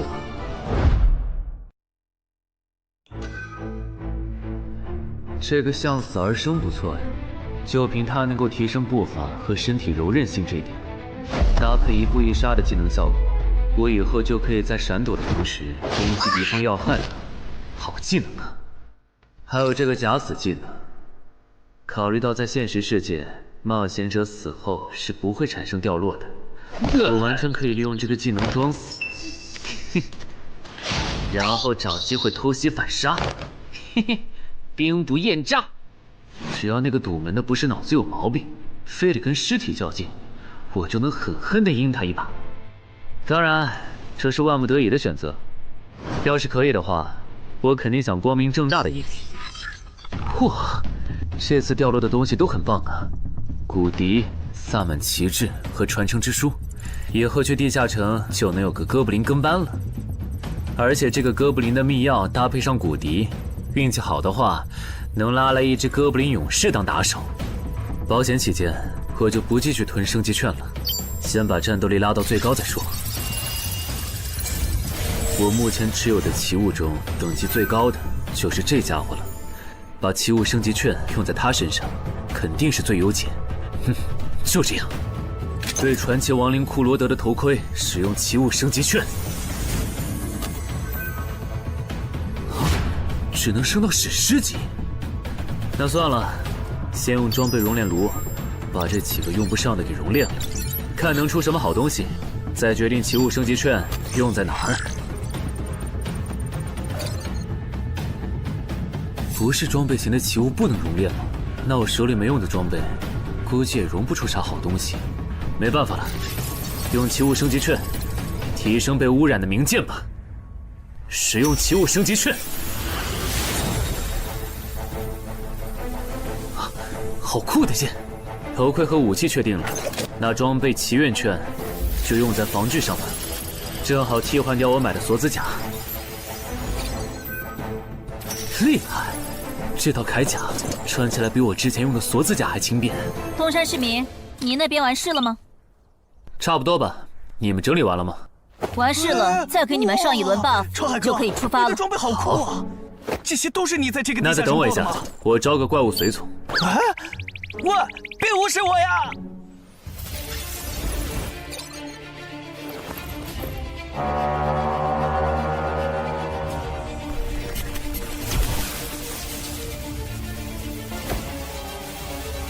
哥布林，你招个这样的怪物随从，没什么意义吧？这小东西连半个战力都算不上，不帮倒忙就不错了。别急，我还没完事。接着，喝了它。不。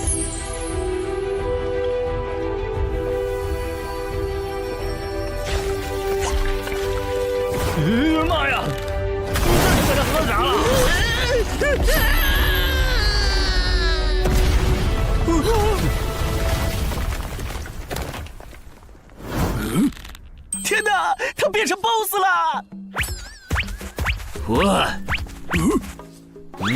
那边有适合你的衣服和兵器，自己拿吧。你的随从不会失控吧？毕竟是 BOSS 级别的哥布林。不知道，不过你可以让他用称号看看这只哥布林对我们有没有敌意。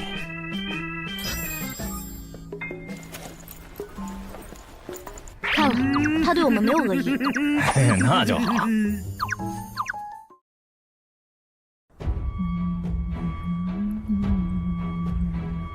法师护甲以及属性强化，雄之坚韧。好厉害！体质竟然加强了2点。属性增益只有1个小时。法师护甲能给没穿护甲的地方加点防护，虽说比不上你身上这套的防护力，不过有总比没有强。我呢？好耶！你没事吧？没事，休息一会儿就好。嘿嘿，终于出来了！啊，怎么还混进去了一只哥布林勇士？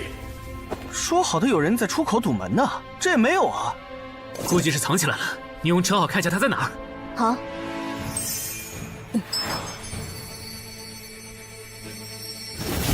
找到了，他躲在1点钟方向最粗的那棵树后面，大家小心，他在入口前面放了很多捕兽夹，注意别踩到了。捕兽夹？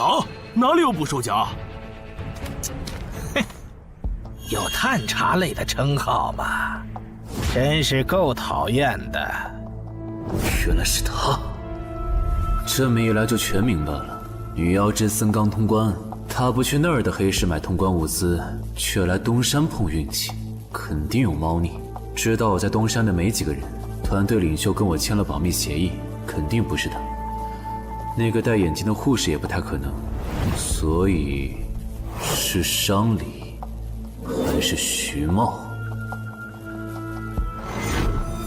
这个人好像有点眼熟啊！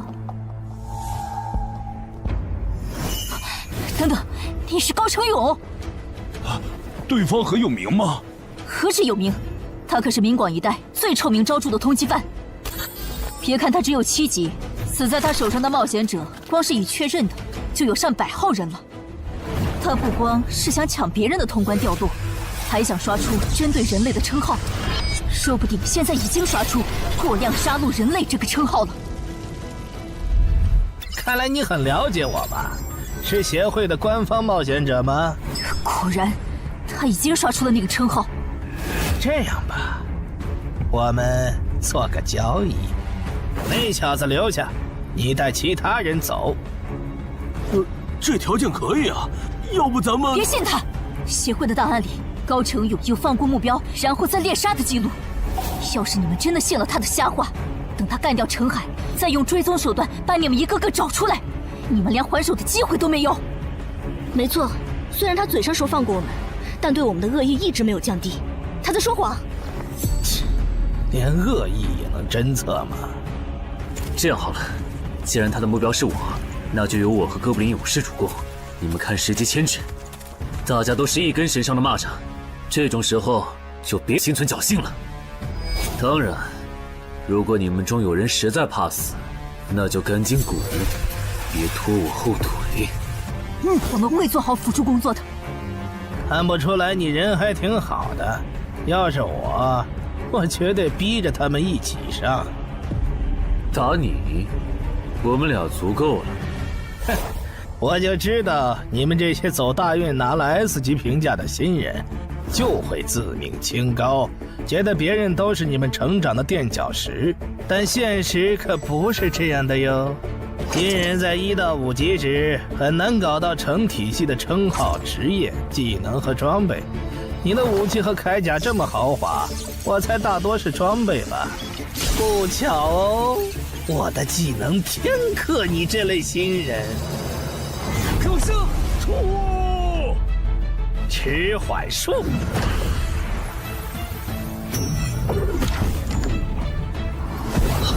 速度变慢了。这一晃，迟缓术术可不只是速度变慢而已。遇到使用长镰这种冷门兵器的我，被上了迟缓术的我，也根本接不住你的招。你是这么想的吧？很遗憾，如果你就只有这点东西的话，那很不幸的告诉你，今天你踢到铁板了。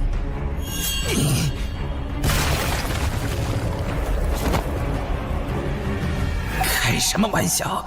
我百试百灵的组合技，竟然被他这么简单的破了吗？这真的是只经历了3个地下城的新人该有的水平吗？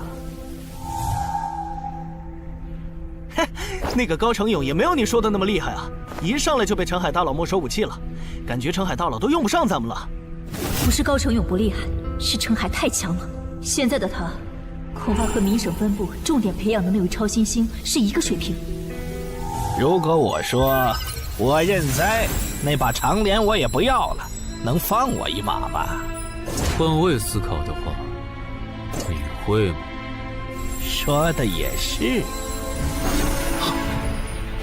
消失了，那件披风的效果是隐身。一想到超新星要死在我手里，我就感到惭愧呀。如果你没遇到我这样的新人杀手，大概会成为传说级冒险者吧。可惜，今天你就要死在这儿了，是你选择的死战。陈海，小心，那人没走，就在你周围。你这娘们儿！你在看哪儿呢？你不可能！你怎么知道我在这里的？因为我感知20，你的一举一动在我这儿都是明白。蛮感知吗？这个人你来上。好嘞。老天，真是不公平！我想问一下，3人冒险者如果要加入协会，录入个人信息大概要多久？工作日的话，半天。这么看来，就是云霄市协会泄露消息的。我申请加入东山的官方冒险者协会，不过我前天口头上答应要加入云霄市的，他们还没录入我的个人信息。现在换到东山，程序上合规吗？当然，我代表东山市冒险者协会欢迎你的加入。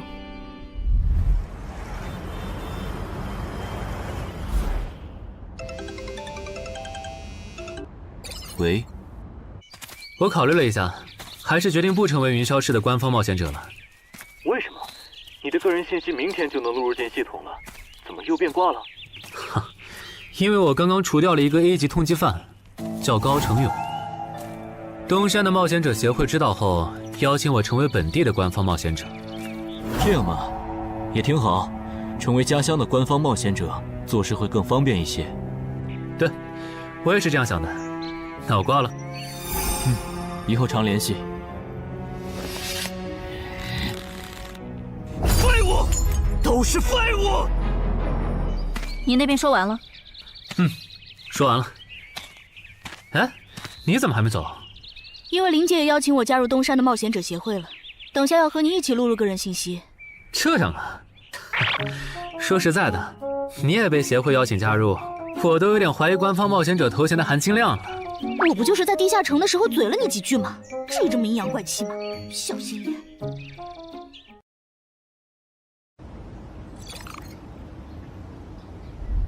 请关闭称号和职业技能，用你自己的力量对着他出拳。好。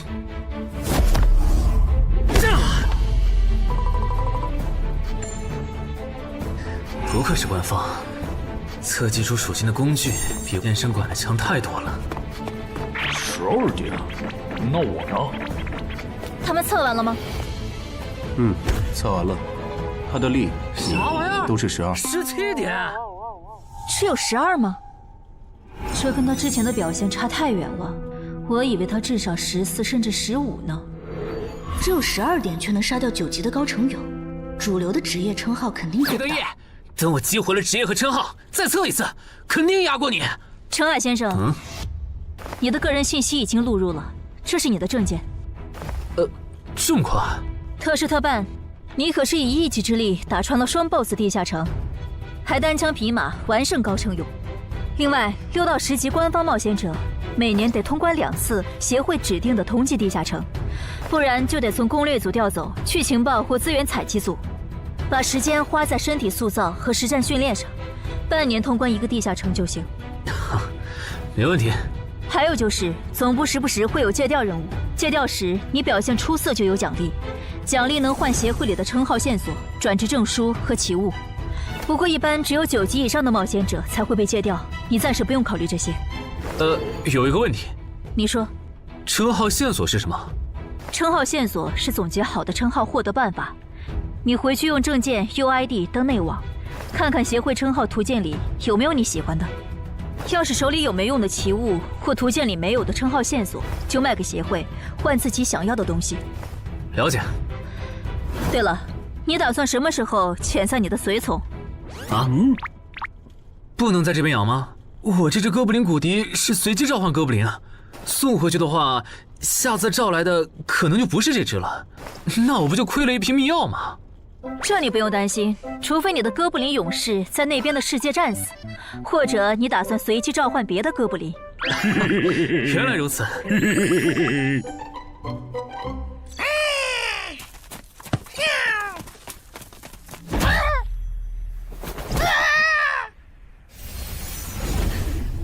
跟我来吧，我带你们去认识一下同事们。好。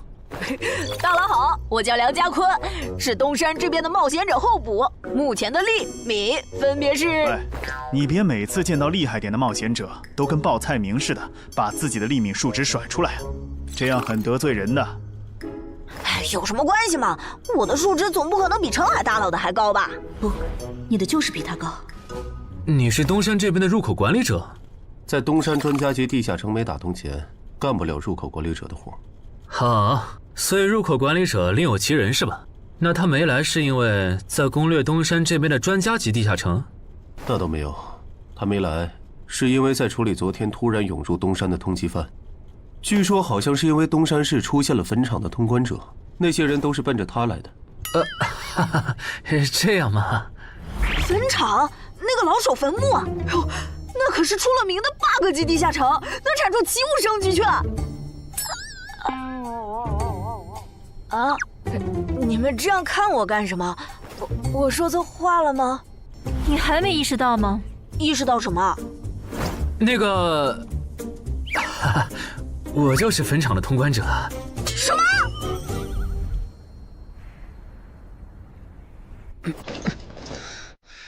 虽然已经说好这段时间把精力用在属性提升和恶补地下城知识上，但家里这个入口，我还是想有始有终。一个人单刷的，我全力以赴的时候，大概相当于10级，完成脱离任务应该也没什么难度吧。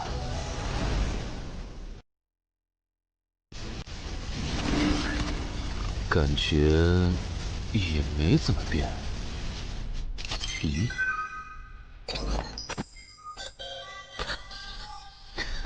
原来冒险者面板还能升级吗？那是不是等11到16级的时候，我的面板还会有变化？怎么感觉升到6级后的限制反而变多了？等升到11级，不会还来一些新的限制吧？就先这样，搞定。招弄完了，让我看看这次的脱离任务是什么。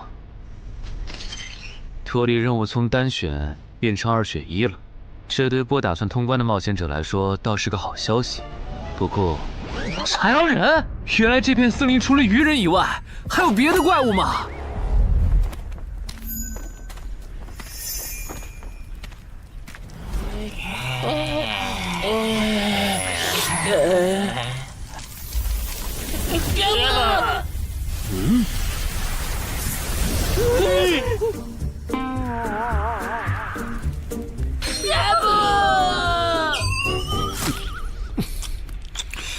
所以在你看来，那些豺狼人阴险狡诈，并且还特别喜欢欺负弱小，是吗？没错没错，就是这样。这不就一群森林恶霸吗？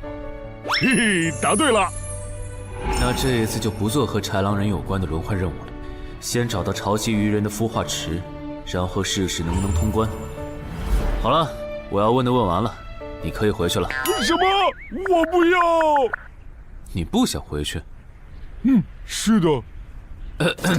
好吧，你留下来也行。好耶好耶！但我先说好，这个地下城的挑战等级是7级，你悠着点。放心吧，我很强的。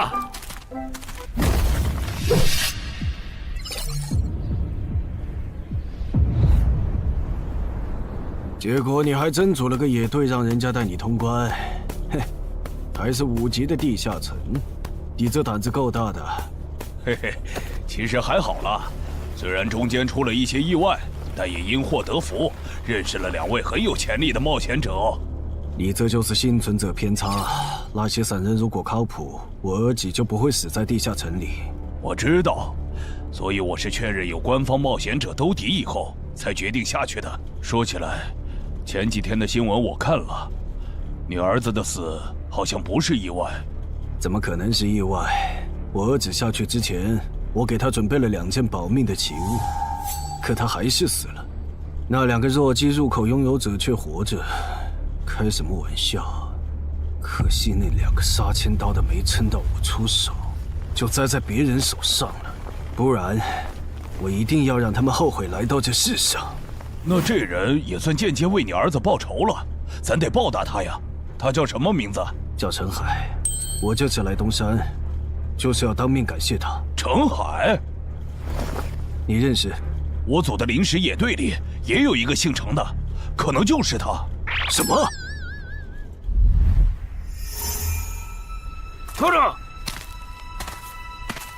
都打起精神来！那些豺狼人斥候说不定就藏在附近的灌木丛里，你们这样懒散很危险的。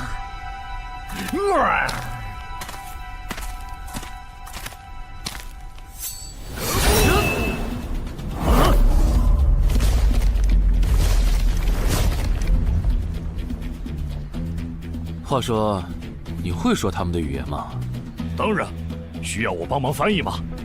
先不，我有一个能在这种场合上派上用场的奇物，如果它不好用，我再找你。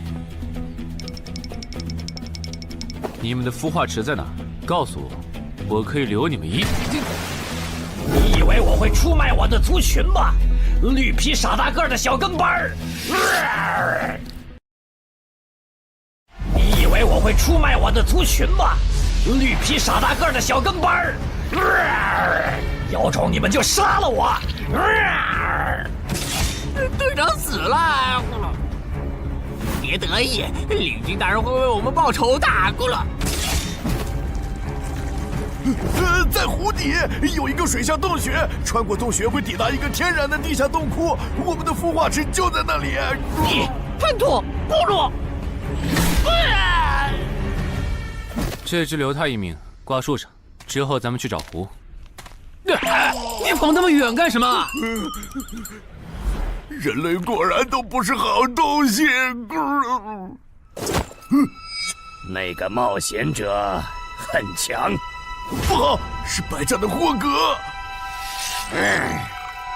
去通知游击队，把湖里的鱼人引出来，给这个冒险者创造破坏孵化池的机会。好的，霍格老大。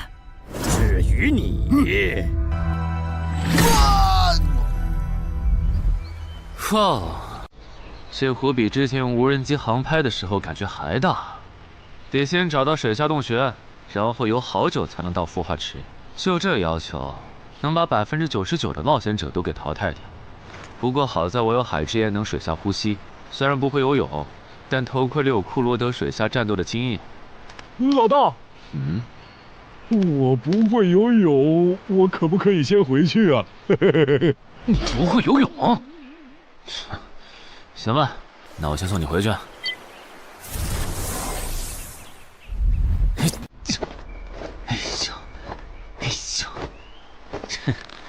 好了，热身完毕，那出发了。然，依靠海之岩和库罗德的头盔，就算是我这种旱鸭子，在水里畅游，那还不是小菜一碟？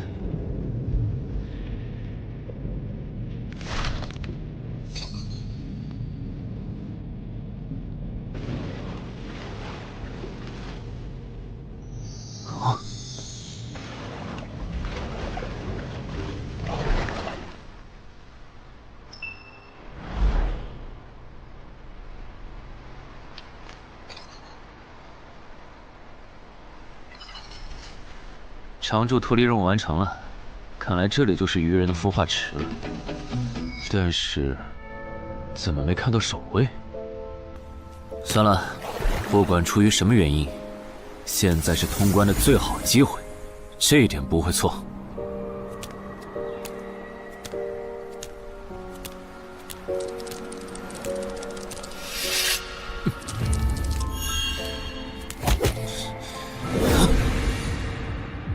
就一个咕噜，有点不够分呐，咕噜。都过去这么久了，竟然还有不知死活的笨蛋想要捣毁孵化池，咕噜。是啊，不过没想到的是，这次来的竟然不是豺狼人，而是人类啊，咕噜。原来守卫一直藏在上面吗？1对4，他们应该不会给我穿装备的时间，用至死地而后生，速战速决吧。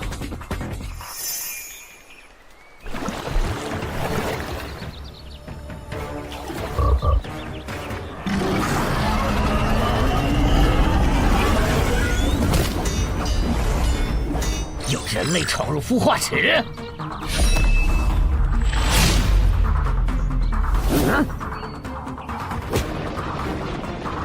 霍格老大，鱼人撤了，应该是湖里的鱼人哨兵发现那个人类冒险者了。派个机灵点的去湖边盯着，如果那个人类冒险者逃出来了，就通知我。好的，霍格老大。这几只守卫的强度比哥布林勇士高不少，他们应该就是这个地下城的 BOSS 吧。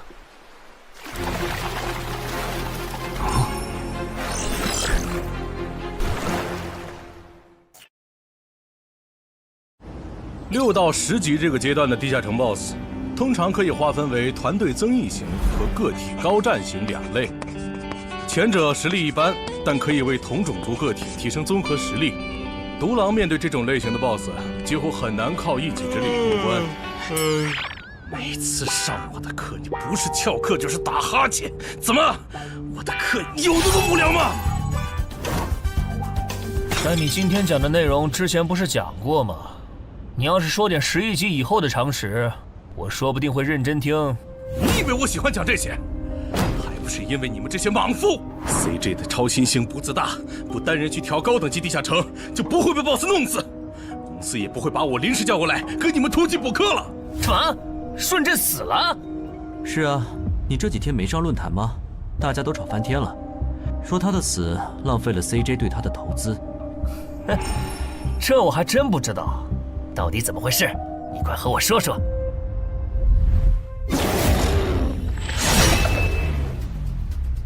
小心，这个人类是极其罕见的高感知个体，偷袭对他没用，大家一起上，咱们耗死他！那个鱼人 BOSS 什么情况？都被我杀了这么多精英鱼人了，他怎么还在旁边观望？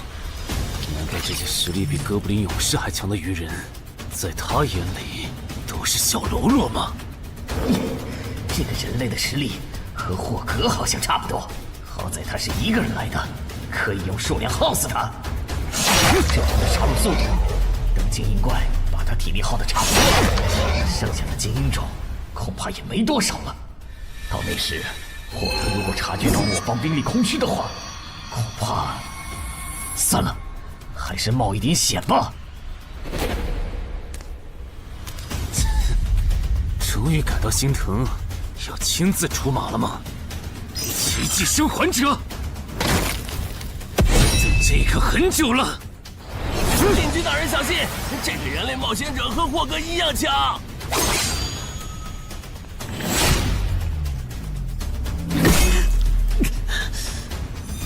很好。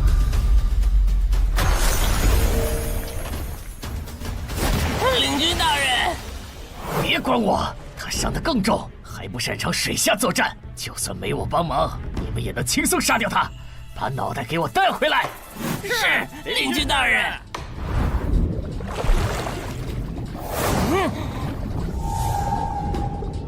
那个人类不是重伤了吗？他咋能这么快逃到这儿，还迅速干掉鱼人哨兵的？他是被人潜到身后，然后一招毙命的。那个人类很擅长水下作战，所以领军大人的判断可能是错的。什么？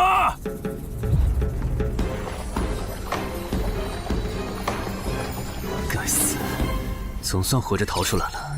多亏了这个奇迹生还者呀，不然我就得交代在这儿了。果然和我预想的一样，那个鱼人 BOSS 沉不住气，要是他再稳点，我就会被耗死了。怪不得团长说，独狼到了更高级的地下城会越来越吃力。一条多肯定没胜算呢，看来我还是得找些厉害的队友了。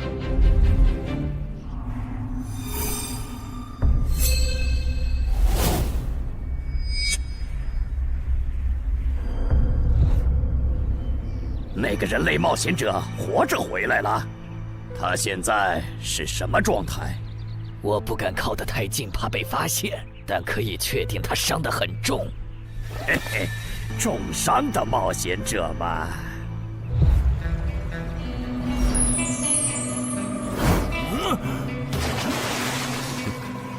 下次再找你们算账。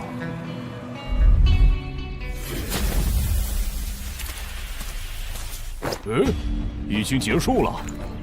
失败了，孵化池里的鱼人太多了，我一个人杀不完。我刚才翻了下你们的传承之书，如果你的战斗累积到一定场次，会升阶为更高等级的百战哥布林。以后你就用这把剑斩杀和你实力差不多的地下城怪物。等你成为了百战哥布林，这剑对你没啥用的时候再还给我。那您用什么？哼，我用这个。啊，对了，你以后得练一下游泳了。后面我还要再打一次这个地下城，到时你得出力。好吧。这一定是豺狼人干的。激活技能，与死亡共舞。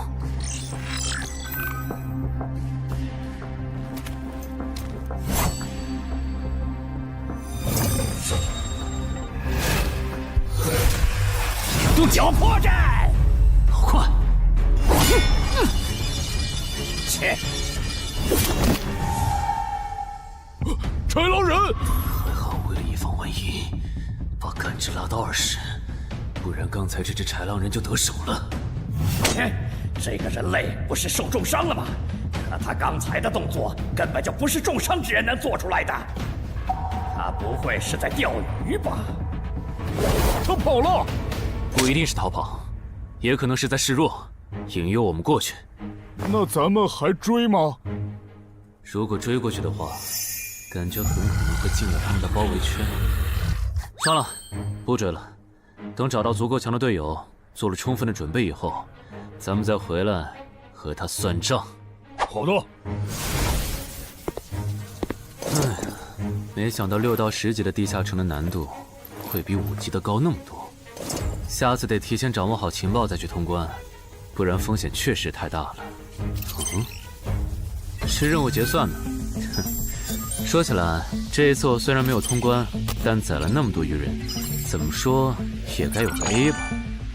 水产过敏怎么了？不对，你怎么知道我水产过敏的？还有啊，我是人，你给我一袋动物口粮是什么意思啊？就算他吃不完，这会难吃。什么？他加入东山的冒险者协会了？你给我站住！你当初是怎么信誓旦旦的跟我说他死定了的？连高成勇都栽在他手上了，我能怎么办？听你这意思，我弟弟的仇你是不打算管了呗？哼，也是，你已经靠我爷爷成了云霄市入口管理人，上了岸的你哪能冒着被革职的风险对隔壁市的超新星下黑手呀？我真是看错你了，早知道爷爷当初留下来的资源就该用在周德身上。你干什么？转手我爷爷留下来的遗物啊！我弟弟死了你不帮忙，那我就把你想要的遗物给能给我报仇的外人了。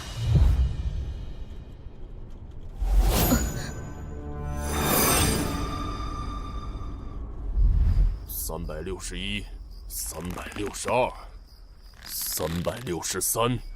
安然，黑市上出现了个你可能会感兴趣的悬赏。内容。有人用传说级冒险者的遗物作为奖品，悬赏东山市某位超新星的命。徐茂又惹到谁了？不是徐茂，但这个人咱们都认识。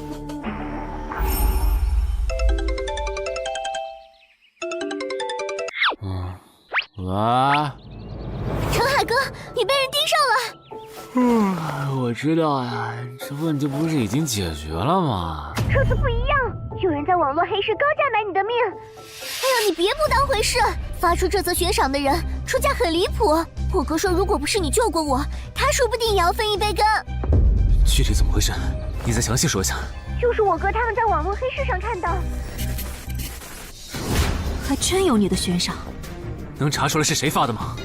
不用查，就从这则悬赏的报酬反推，发出者大概率是已故的传说级冒险者周建明的直系亲属。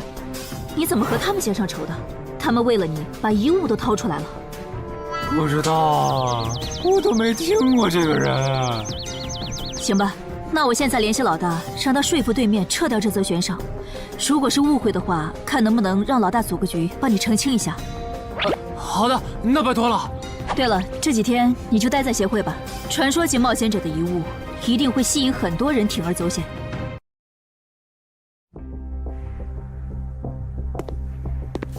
被人捷足先登了？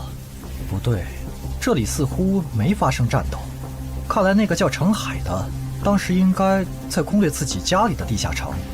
真不知道他是幸运还是不幸。虽然因为家里的地下城躲过了第一波袭击，但被堵在地下城里的话，他连逃都没地方逃。除了我和目标以外，这个地下城还有4个人，不知道是敌是友。你卑鄙！哪有你们人类有病？我不就派了个斥候守在出口吗？至于让你们杀过来吗？搞得我现在受伤不说，手底下的兵也被消耗的差不多了。如果昨天那个冒险者又回来了，不行，留得青山在，不愁没柴烧。这点不能待了，得赶紧走。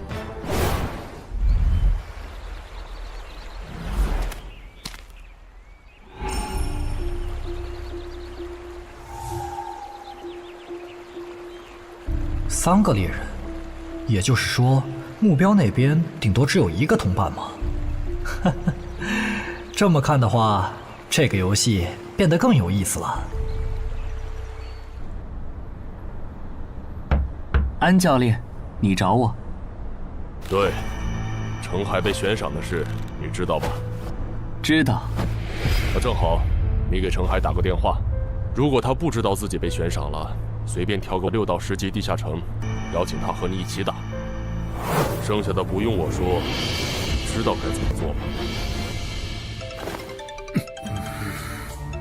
徐茂打过来的，肯定因为悬赏的事，不知道他是来提醒我的，还是来试探我的。哎呀，算了，还是不接了。反正家里地下城入口这次肯定是暴露了，要是之后问起来，我就说在攻略家里的地下城。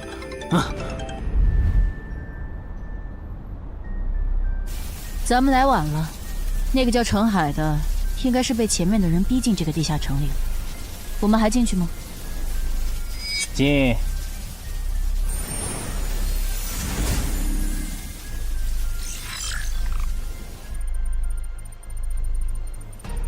又进来2个人。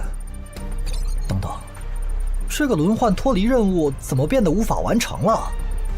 难道说这个地下城的精英豺狼人已经被杀到不足5匹了？你好，那边的人让我问你，要不要一起开个会？那边的狂战士好像有事要跟咱们商量。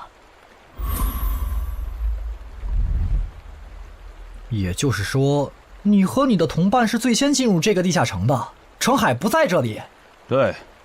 那我不明白了，你们没堵到人，为什么不离开，反而在这儿扎堆守着湖呢？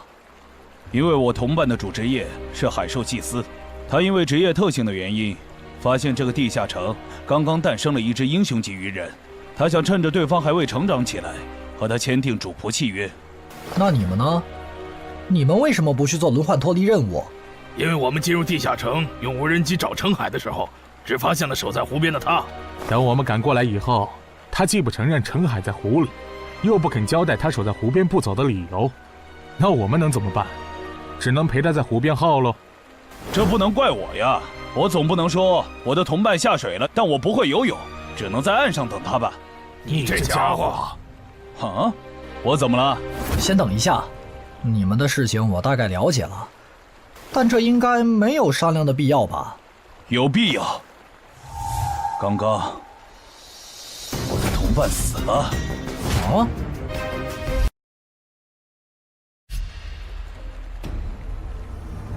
力量涌上来了。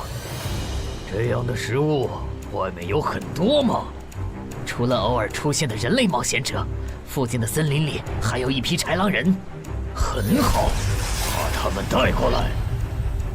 现在恐怕不行，因为昨天和今天的冒险者已经把我们的兵力削弱到无法和豺狼人抗衡了。那需要多久？50个日升和日落。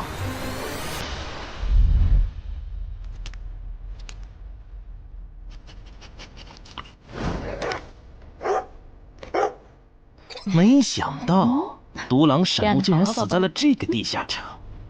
他不是一直这样忙吗？遇到克制自身的地下城，就会因为没有人帮他兜底而陨落。是这个道理，但这白痴为了断其他人的后路，单独猎杀豺狼人，结果把自己给玩死，是我没想到的。那我们之后怎么办？鱼人的孵化池大概率在水中，我们的职业和奇物都不适合在水下作战。完不成脱离任务的话，我们会被困在这个地下城的。这个地下城的最大挑战者数是15，除了我们和这个白痴以外，还有12个名额。只有其中有擅长水下作战或者能帮助我们完成脱离任务的，我们就能脱离。所以，回出口。我都说多少遍了，我的同伴是海兽祭司啊！这个职业的水下作战能力很强，以他的实力，不可能连逃回来都做不到。这个地下城绝对不正常。关键是现在要离开这个地下城，只能靠常驻脱离任务，这下麻烦了呀。回出口吧，排除掉那个搞崩了轮换任务的王八蛋，这个地下城还能再进7个人，说不定其他人里面就有能帮助我们完成脱离任务的。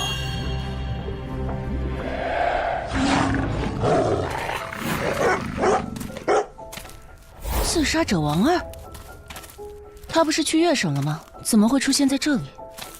你们得手了？没，目标可能根本就没进来，咱们被耍了。可以啊，海哥，我还是第一次听说有6级冒险者的悬赏金能和史诗级奇物挂钩的。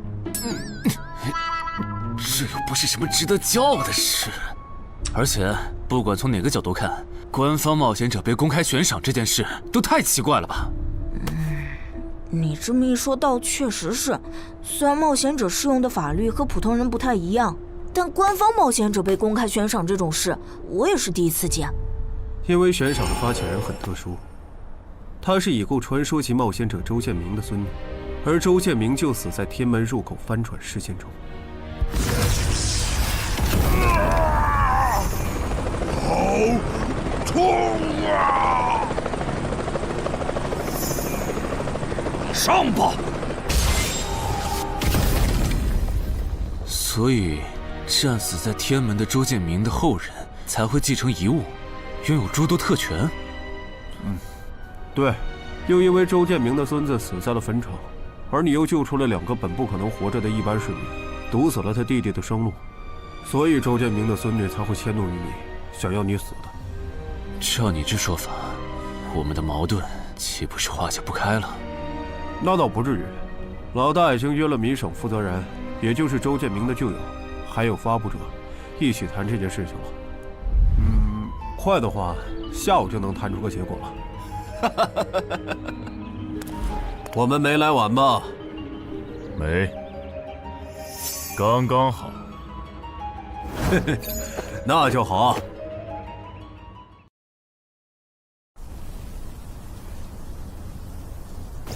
啥情况？怎么进不去？刚刚那个人还可以的，不会刚好到我就满员不让进了吧？我觉得我们现在得团结起来，一起完成任务。话说，你们找到程海了没？他根本不在里面。啥？程海不在这个地下城？脱离任务需要下水才能完成？对，本来轮换任务不用下水的，现在任务推进不了，只能等入口翻转以后再进去了。关键是这片森林里的物资，可能不够我们撑到入口翻转的那一天。那怎么办？有人的物品栏里带了足量的食物和水吗？我可以高价收。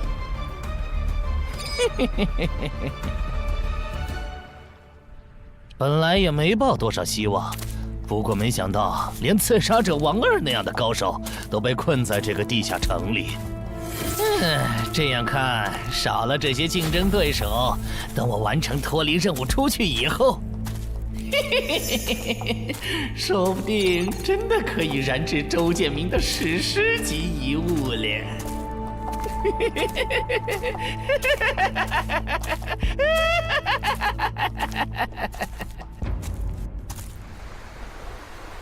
什么？有远方的鱼人部落派使者来拜访我们？是的，对方自称是寇涛鱼人的大祭司。大祭司？吞噬者大人，要和他见一面吗？见，不过以防万一，把放出去的鱼人都叫回来吧。寇涛鱼人吗？呵呵，我还真挺想知道他是怎么找到我这里的。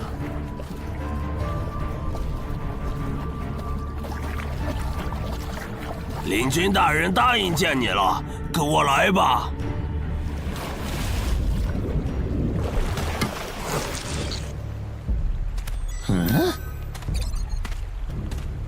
这就完成脱离任务了，真是得来全不费工夫。你在看什么？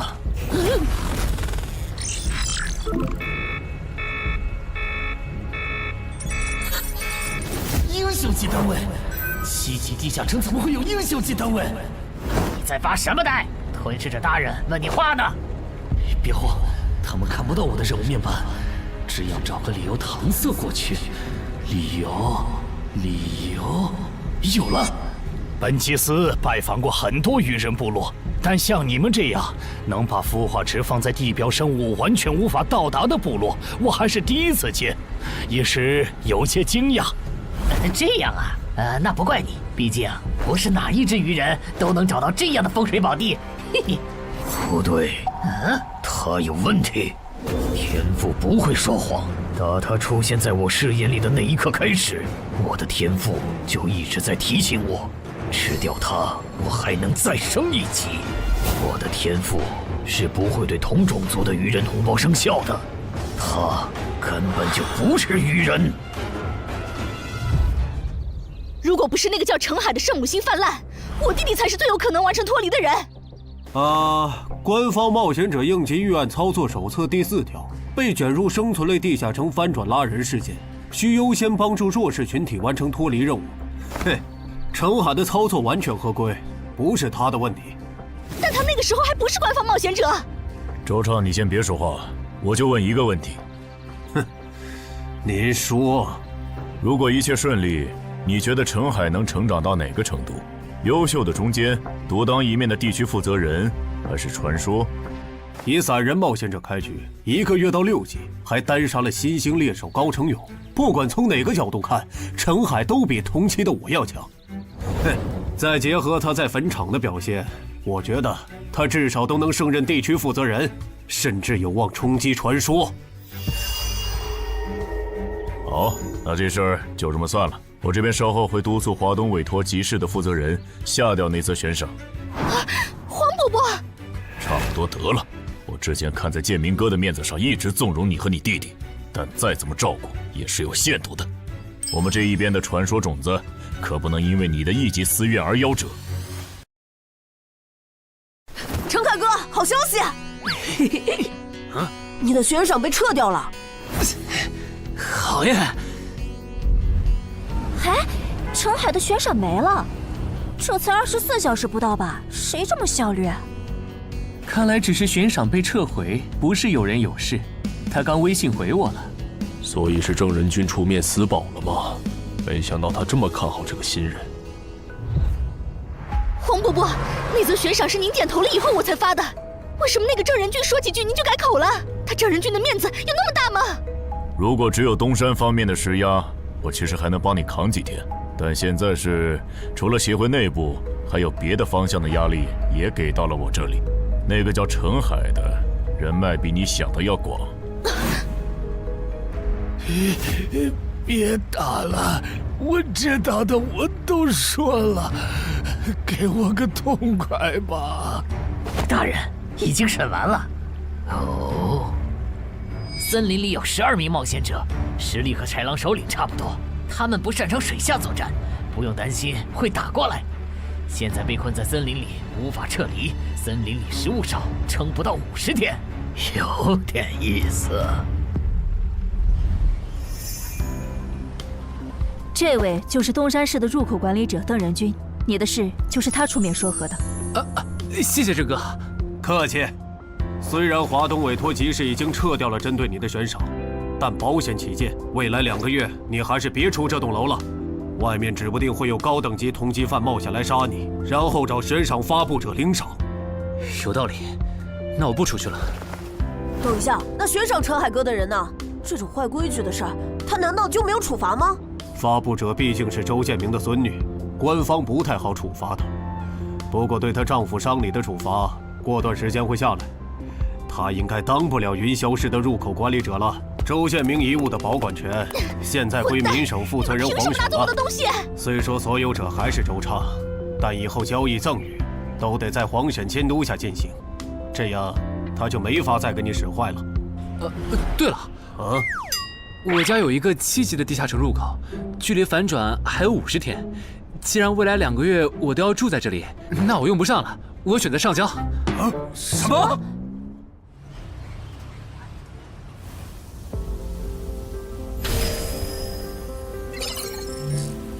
确实是6级到10级地下城，而且挑战人数已达上限，现在进不去了。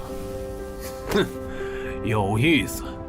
让后勤部过来安装几个微型摄像头，之后如果有人从这个地下城脱离，你就通知我。那澄海呢？按规章制度来。你隐瞒了地下城入口，违反官方冒险者的规定。不过念在你中途才进协会，又没培训过，就从轻发落。等你到9级时，多接一次协会例行任务就行。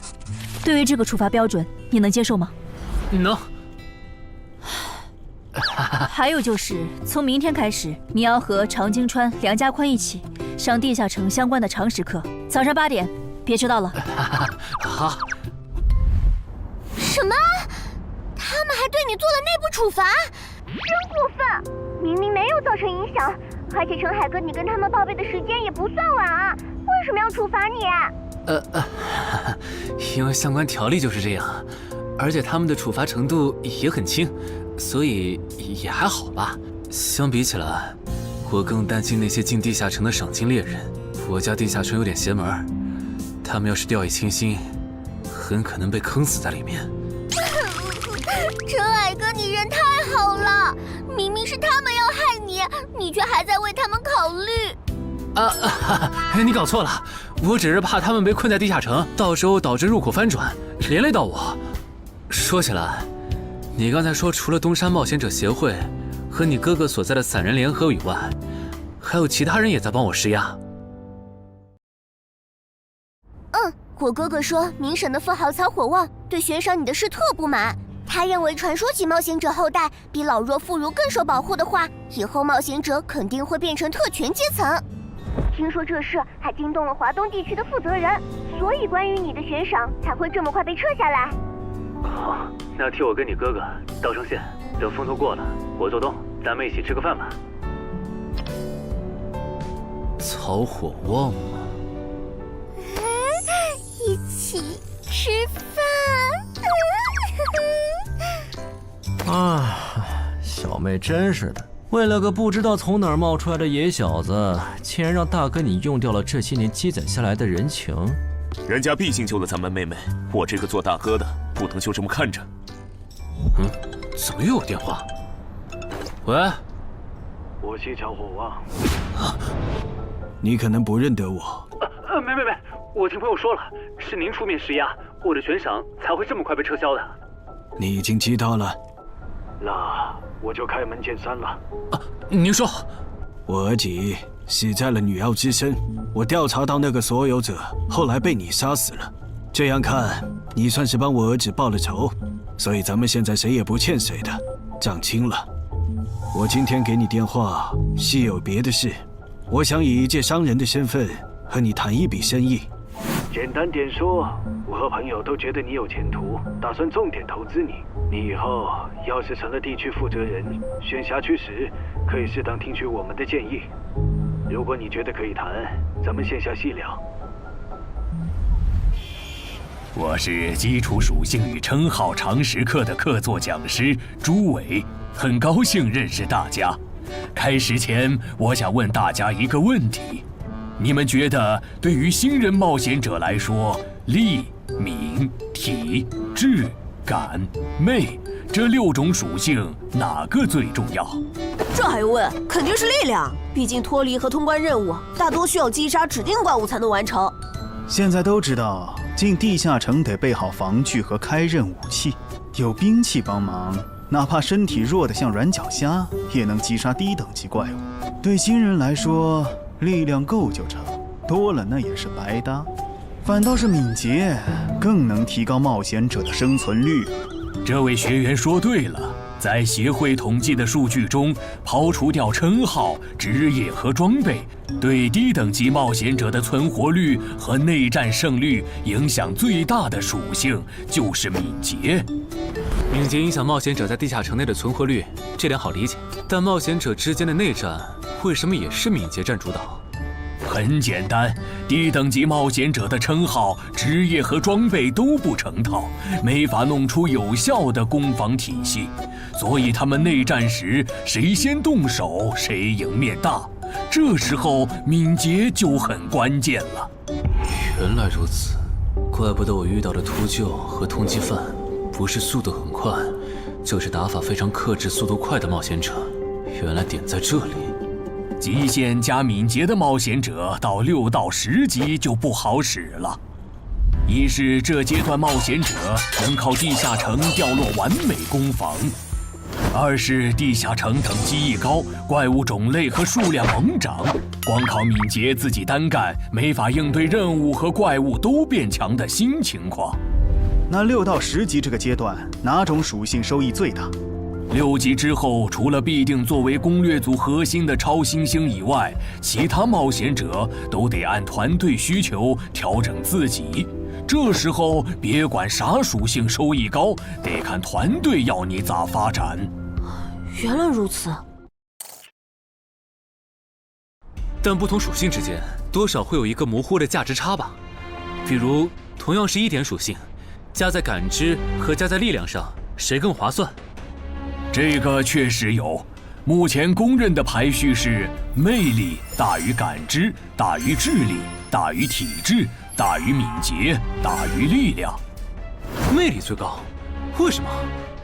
我也不知道，不过这个排序是传说们公认的。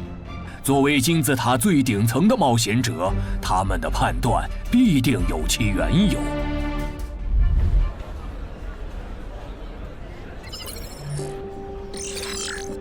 这英勇骑士转职成功，加1点魅力，还是隐藏职业。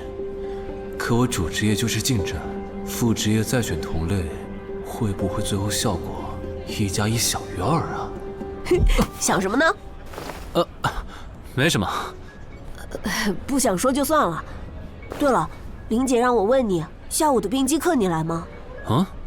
这次好像有粤省来的武术大师指导我们。停！第7局，长经川胜。枪的优势这么大吗？算上大人绷带的效果，我等于是被14比0了，关键他的速度没我快，体力也没我好啊。你已经连输7把了，还打吗？打，我还没累呢。你呢？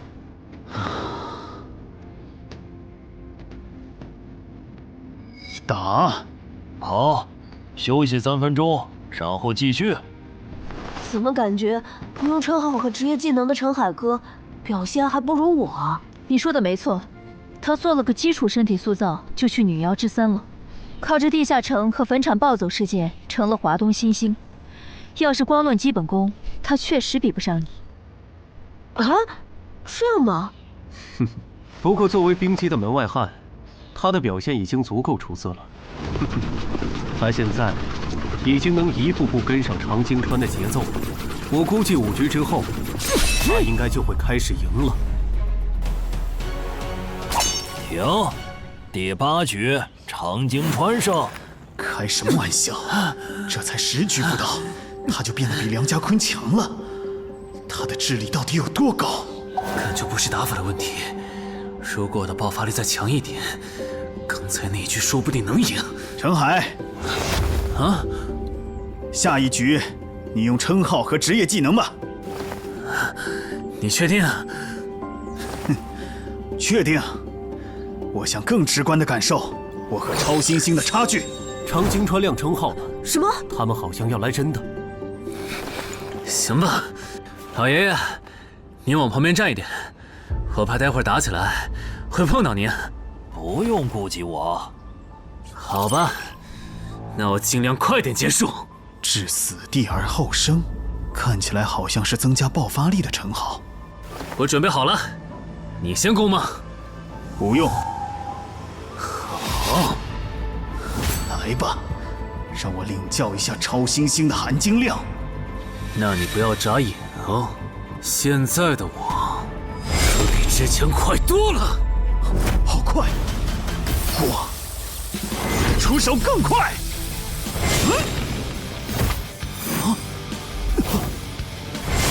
不可能，好快！你输了，今天就到这里吧。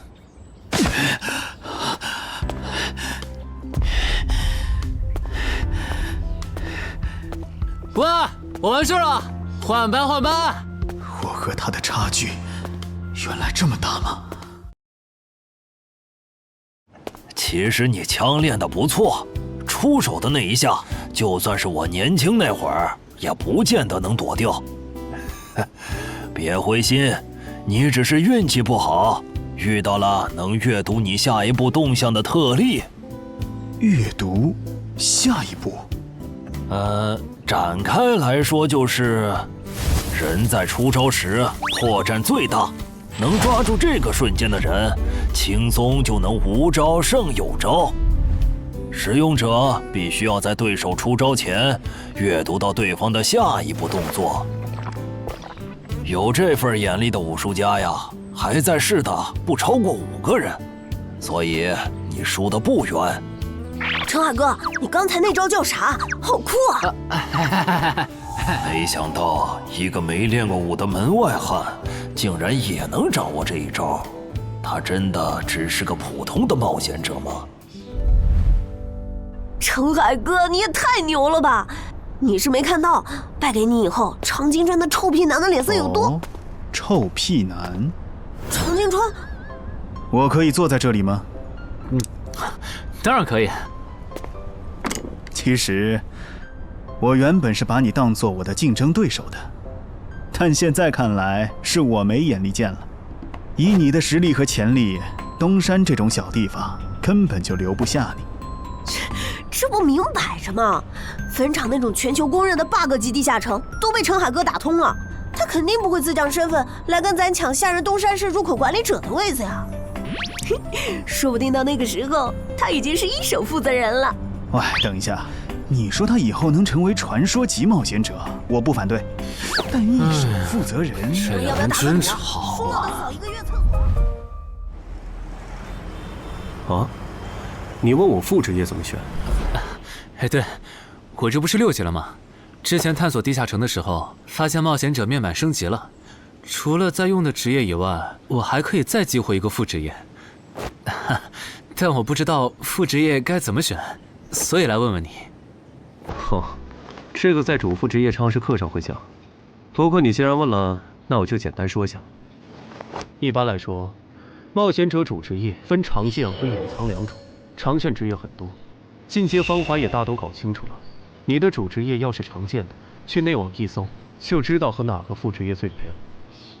那如果主职业是隐藏职业呢？果然，你是隐藏职业。隐藏职业因其获取难度，目前协会只掌握了个别职业的最优路径，其余的就只能凭感觉来了。啊？凭感觉？那如果选错了，后续不就完蛋了？谁也打不过了呀？不一定。毕竟常规职业冒险者，就算是成为传说，实力也只能排到中等偏下这样。如果你真是隐藏职业，只要没选和主职业互拖后腿的副职业，那上限就不会低。说起来，有一些隐藏职业，甚至不需要副职业就能直指传说，甚至还是上位传说。这样吗？不过这种，就算在隐藏职业里也是非常稀有的，就像8美人的骑士。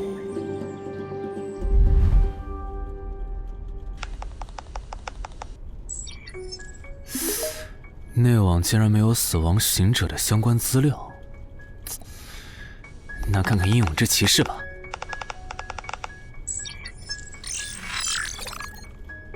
没想到我手通坟场得到的转职道具，竟然在全球冒险者圈子里被无数人追逐。